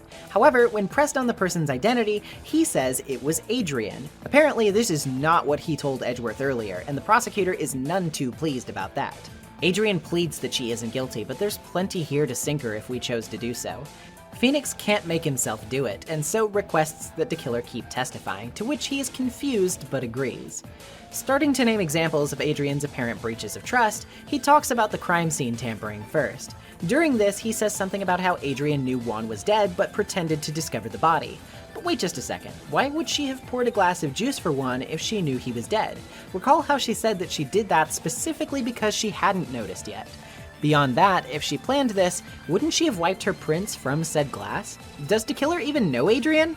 Let's have him testify about it. He says he got the request from her a week prior, and they met to discuss it at a bar.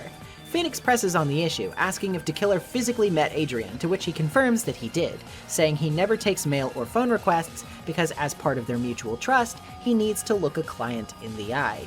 He slips during this though, saying that he could trust Adrian, quote, from the moment I saw him. Hold up, Mr. Shelley, misgendering your client, that's not very honorable. Turns out nobody's actually used a pronoun for Adrian while DeKiller's been here, and so since Adrian Andrews is a pretty androgynous name, he had to make a guess and was wrong. Seems to me like they've never met before, have they? He quickly backtracks, saying he did take the request by mail after all, which was for the murder of one and a few other small things. Because of this, he says he assumed the sender to be male when seeing the name. What are those other things? Pressing him, he doesn't budge, and trying to push him more just gets him to realize what's going on. All of what he said should be beneficial to our case, but we keep pushing our luck. DeKiller hates traitors, and he can sense that we intend to backstab Matt. Once again, we press though, and he relents, saying that he was told to find the bear figurine and give it to his client. Now, doesn't that create a massive hole in his narrative? Recall, if you will, Adrian knew how to open the bear figurine. If she had gotten her hands on it, she would have burned it, just like she said she would. That note shouldn't still exist if Adrian was DeKiller's client, should it? Once again, DeKiller's patience is tried, and he threatens in vague terms to finish the job with Maya if we don't back off. We're at an impasse here. Our only options are to admit Matt's guilt, incur DeKiller's wrath and suffer the consequences, or throw the jury after Adrian and ruin her life. It seems like the evidence didn't make it in time. We have to make a decision. Dude, did the old guy finally decide? To be honest, I can't think of you as a truly innocent and good person. You've done enough evil to drive a woman to But, at least on the charge of murder, it would appear you're innocent. Ha! So, I guess even the old fuddy-duddy figured me out. Mr. Rungard? You were atrocious as a lawyer, weren't you? Giving your client away like this? That refreshing like a spring breeze crap. It's just as atrocious, don't you agree? Anyway, get on with it and pronounce me innocent already. Right, Mr. Lawyer? Should I side with justice? Or should I save Maya's life? You'd better get Ungard a guilty sentence, okay? But if I did that, Maya will die! But if I say he's innocent, then Miss Andrews will be charged as the murderer. Do I say he's guilty or not guilty? Either choice I make, someone's life is going to end. It all hinges on what I choose. Now then, Mr. Wright, let's hear the defense's final statements on this matter. If the person who hired the assassin was Adrian Andrews, then your client, Mr. Matt Ungard, is innocent. There's no need to ask, old man. After all, my lawyer's gonna say what I want. Aren't you? Right. I can't do this! But I have to decide something. I can't count on the evidence to help me anymore. I have to listen to my heart. My client, Matt Ungard, is...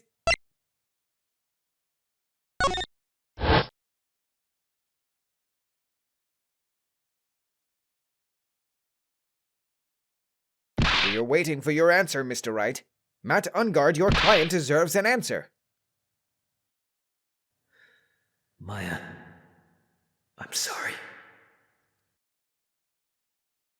Matt Ungard is...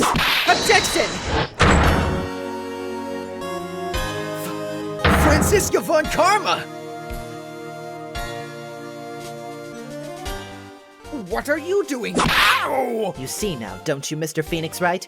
This is exactly why you should never take your eyes off of that scruffy fool. Did you bring them? The final pieces. Do you have them? You should know better than to ask that, Mr. Miles Edgeworth. Von Karma is perfect in every way. The evidence is here in perfect condition. Don't worry about Scruffy. He's fine, and his injuries are minor. All of the items are inside this. What a filthy old coat this is. That's Gumshoes. I can spot his tattered rags anywhere. I apologize for its ugliness, but there was nothing else to wrap the items in. I fought long and hard this whole trial. All for what is inside that raggedy coat. I'm sure that inside that coat lies a crucial piece of evidence. Your Honor, inside that filthy coat are the defense's final pieces of evidence! The judge is unfortunately reluctant to accept new evidence unless it seems crucial enough to overturn the outcome. The pieces of evidence are as follows. 1. De Killer's pistol. It's probably the one he used to shoot Franziska herself with since the ballistics match. 2. A videotape. There was no time to check the contents, but it must have been pretty important, seeing as De Killer actually tried to come back for it. 3. A bellboy uniform from the Gatewater Hotel, which seems to be the disguise De Killer wore on the night of the murder. The judge isn't quite swayed by any of these, though, and Mia gives us the only two options we have to resolve this. Either we have to make Matt wish from the bottom of his heart to be declared guilty, or we convince De Killer to break his contract with Matt. This is a tall order, especially considering the judge doesn't need the evidence. But in that case, who does need it? We're given one last chance here. Only one shot to pick a person and a piece of evidence to show them. Everything rests on the edge of a knife. When asked who to show evidence, we pick De Killer himself. And as for the piece of evidence to show, it's the videotape. He admits he was told to protect it at all costs by his client, but was also instructed not to watch it. Why is this? Well, I think we can make an educated guess. This video footage shows the murder and has De Killer on tape committing it. Yesterday, during our Psyche Lock breakdown, Matt told all, admitting he filmed the murder for blackmail purposes since he trusts no one, least of all assassins. As the gravity of Matt's ugly personality finally dawns on De Killer, even the assassin is stunned at how deplorable he is and relents. He did say that once the bond of trust is broken with a client, he no longer considers them his client. And when Edgeworth asks for a bit more clarity, he follows up by stating that any traitorous clients will become his next target, hunted to the ends of the earth until he exacts revenge. Just a moment ago, we were torn between two impossible decisions, but now it is Matt Ungard who must bear that cross. Torn between going free and being hunted for sport or rotting in prison for the rest of his life, he is shaken, that smug grin and glass of bourbon mysteriously absent as he panics and begs for help. Not this time, buddy. Not this time. We can plead whatever seems right to us since he's screwed either way, but for reasons I'll elaborate on shortly, I think the answer should be obvious. Matt Ungard. Even though I'm a lawyer, I cannot make your crime disappear. I think a guilty verdict is appropriate here. Me? My wonderful self? Guilty? Even if you got an acquittal, the instant you set foot outside the detention center, your life would be in danger. No matter which way you look at it. You can't run away from your crime anymore! No! Guilty, guilty, guilty, guilty!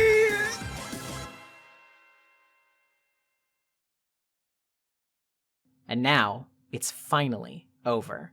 Well, almost. We have to hear a last word from Adrian, who says she plans to pay her debt to society for her crime scene tampering, but is otherwise calm. After what happened with Edgeworth, she says she was finally able to reflect on herself, what she'd been through, and how to move forward. And today, when the two of you used your combined strength to convict Matt, I felt like I had finally been saved. Wow, this is the first time I've ever seen her smile. I am really happy that you two were in charge of this case. I really don't know how to express how I feel at this moment. This is the first time I've felt comfortable with myself, with who I am. Thank you so much, everyone.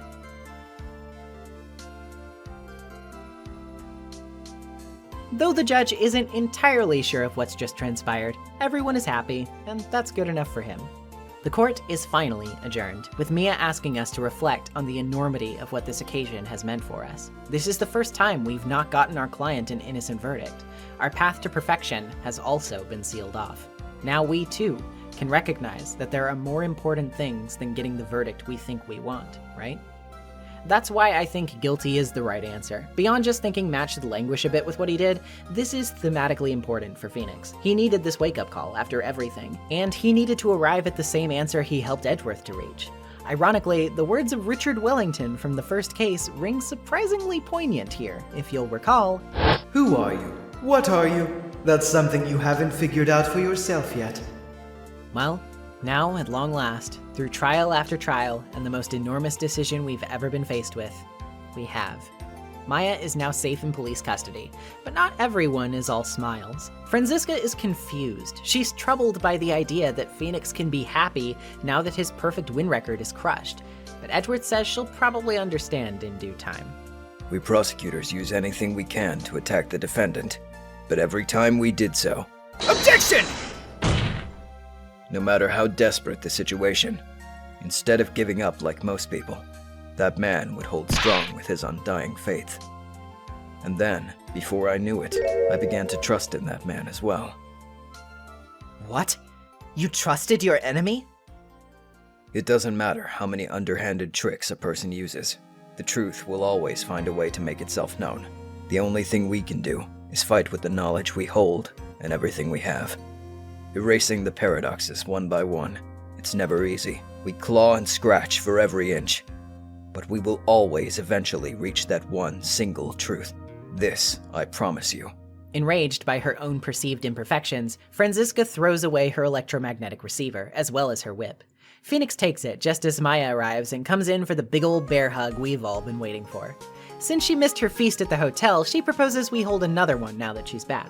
And everyone meets up to celebrate at the Gatewater Hotel. Even Gumshoe is here, even if he's a little banged up. He says he could have sworn he took 4 items from DeKiller's hideout, but this is brushed off since the case is over now. Pearl chats with Maya about her situation, and she says she drew a picture to distract herself while she was trapped, but that she can't find it now. Just then, the transceiver begins to beep, and Edgeworth excuses himself from the party. As a token of gratitude, Phoenix gives him Franziska's whip, saying that he couldn't have won the day without his help, or hers. Remarking that he was only doing his job, he leaves, just missing out on everyone trying to pin their expenses on Phoenix as he lets out an objection, signaling the credits.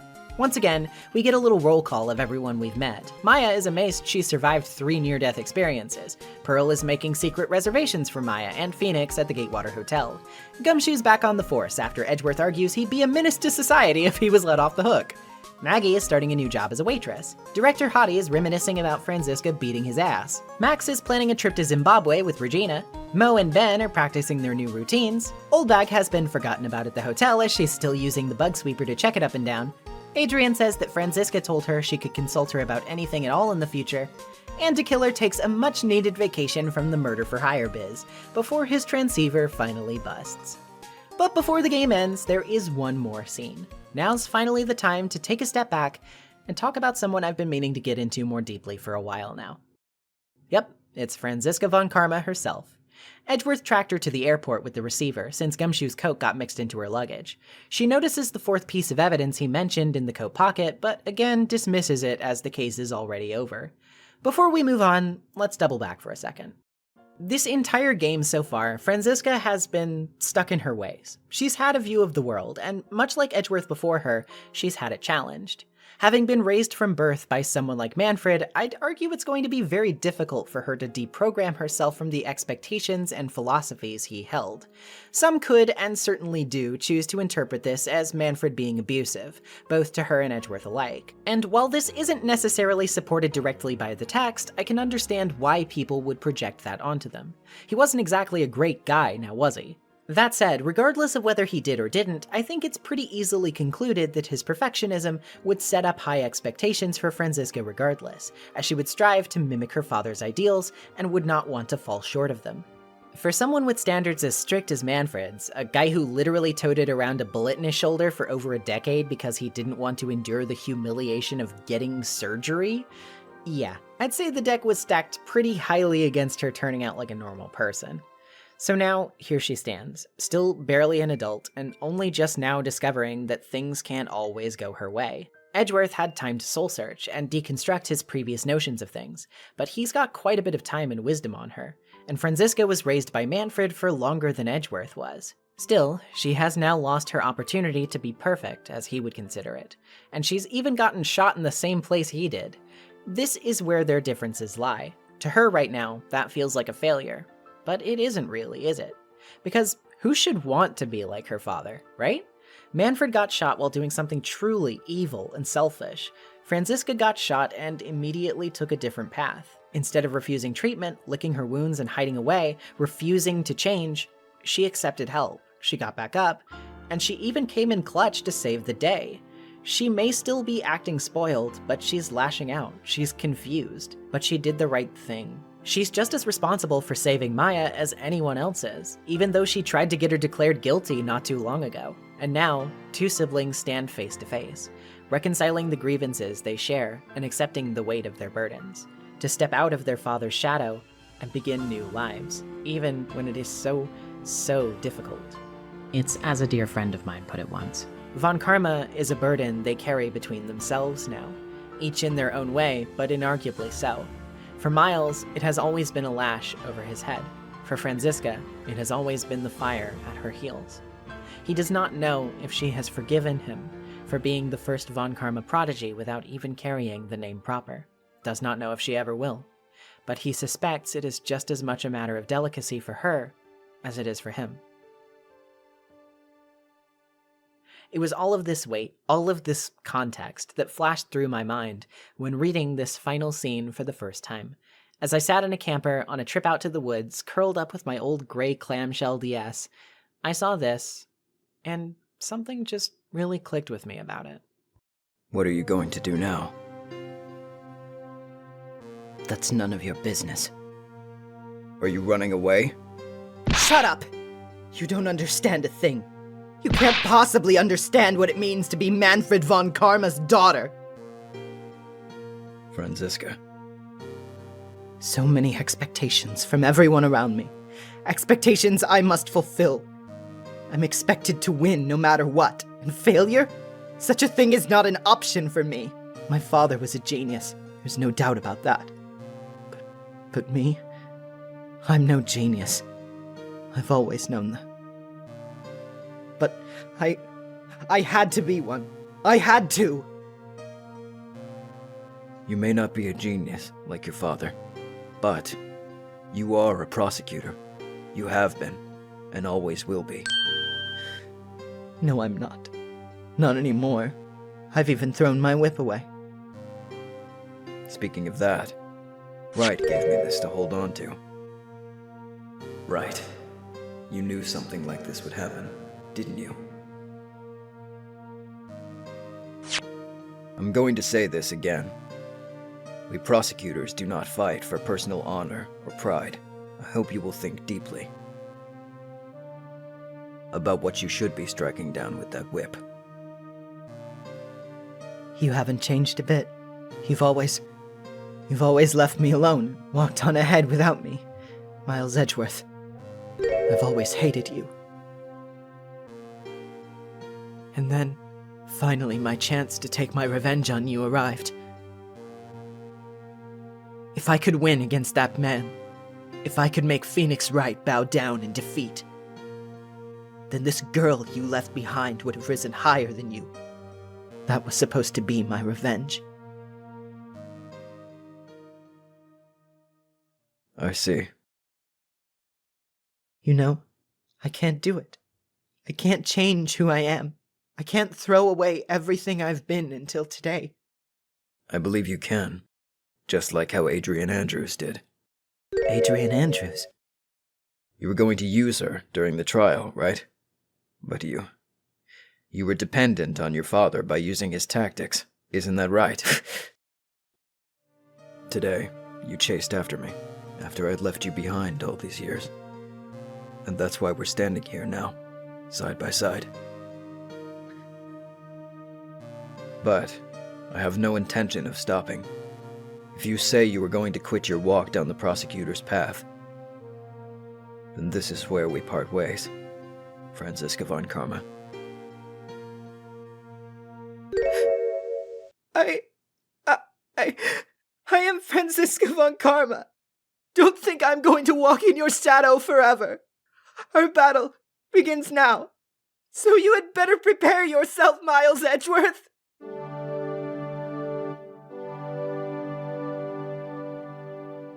As Franziska gets on her plane, inevitably doing her own soul-searching now, she vows to one day meet again with Phoenix, and to give him this last piece of evidence when she does.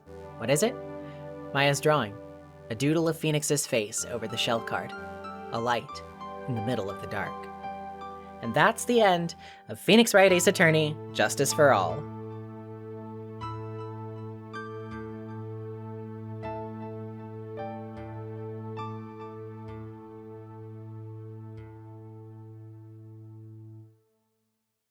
What a banger of a final case, frankly. This brought the whole picture together, didn't it? Not only was it an incredible case in its own right, but it also tied this game up in such a neat bow, it is crazy.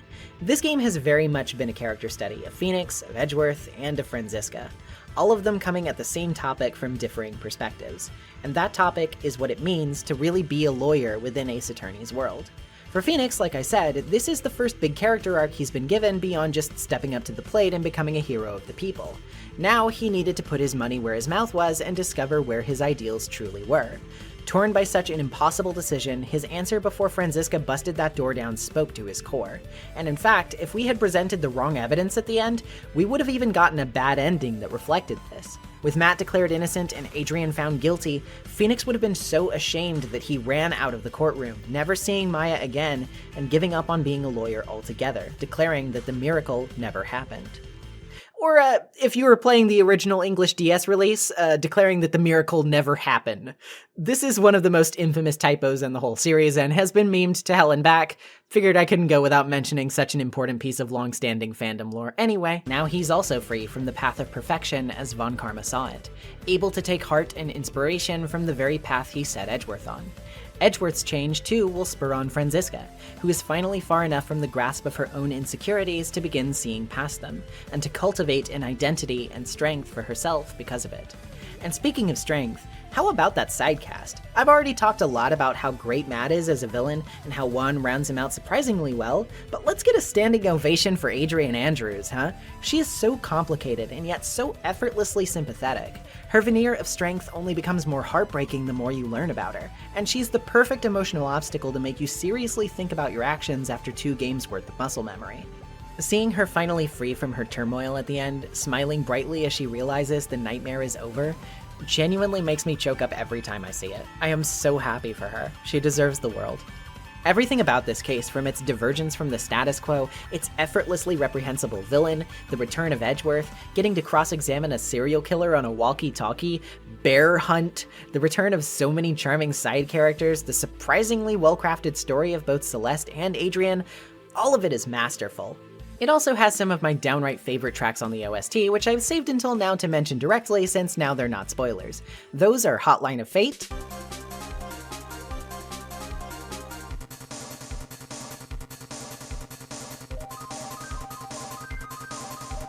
Edgeworth's theme, Great Revival,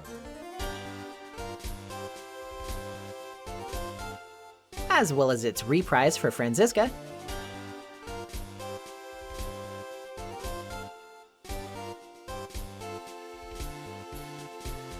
De Killer's theme, The Whim of a Murderous Gentleman,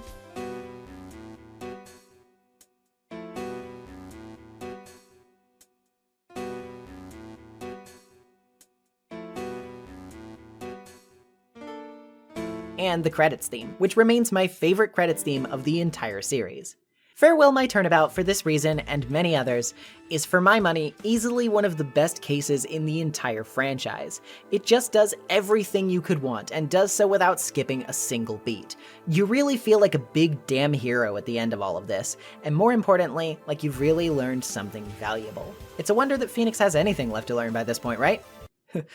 Right? Well, we'll talk more about that next time. For now, let's wrap up this video, shall we?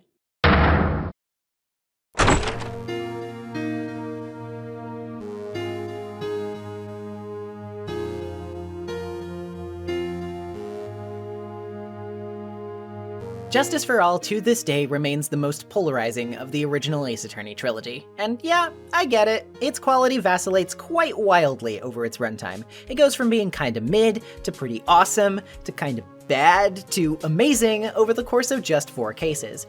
I haven't seen a game with a quality curve this disorienting since Danganronpa V3. Thankfully though, I think this game sticks its landing a bit more solidly than that one does. I think the limits of Takumi's writing definitely show here, and given the constraints, I think it's understandable why those cracks started to show, even if some of them didn't really need to exist at all. The fact that he still managed to write an entire game like this with as many standout moments as it has in this amount of time though, that is an accomplishment worth recognizing. By no means is this game perfect, but well, no game is. And when I played it as a kid, I loved it to pieces. Hell, I'd argue I've probably replayed it more times than the original game, even though I like more of the original game's cases ratio-wise, just because the cases I did love in this game, I loved them that much. I think Justice for All's best qualities lie in its unrepentant drive to take what was so poignant and impactful about its predecessor and take that all to its natural extreme. It wasn't content to simply rehash the same ideas and call it a day, simply for the sake of the player's comfort and familiarity. This sequel wanted to challenge what the first game laid out, and I think it did that pretty excellently, even if it has flaws that are absolutely worth criticizing, sometimes rather harshly. It doesn't invalidate what came before it, but it recognizes that there is often nuance that goes unexamined when we are too married to one notion.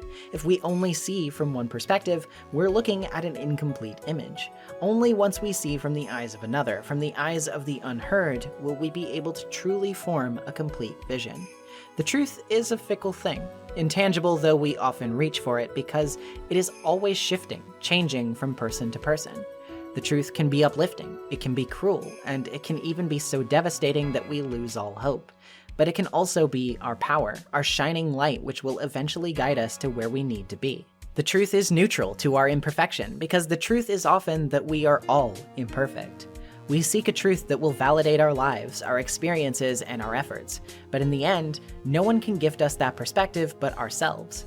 We can run with that against the tide and become the sort of monster who casts others aside for their own gain, or we can rethink the way we allow our truths to shape the world, and we can seek a consensus in an effort to become happier, healthier, and more in tune with the people we love. We can stand in the garden of judgment and we can fold, or we can give it one more try. Because there are things more important than winning. There are things worth more than being right the first time. There are always things to learn and to teach. And one day, someday, I'm sure we'll meet again in battle. So until then, this last piece of evidence that never made it to you, I'll take good care of it, so I can give it to you when at last we meet again.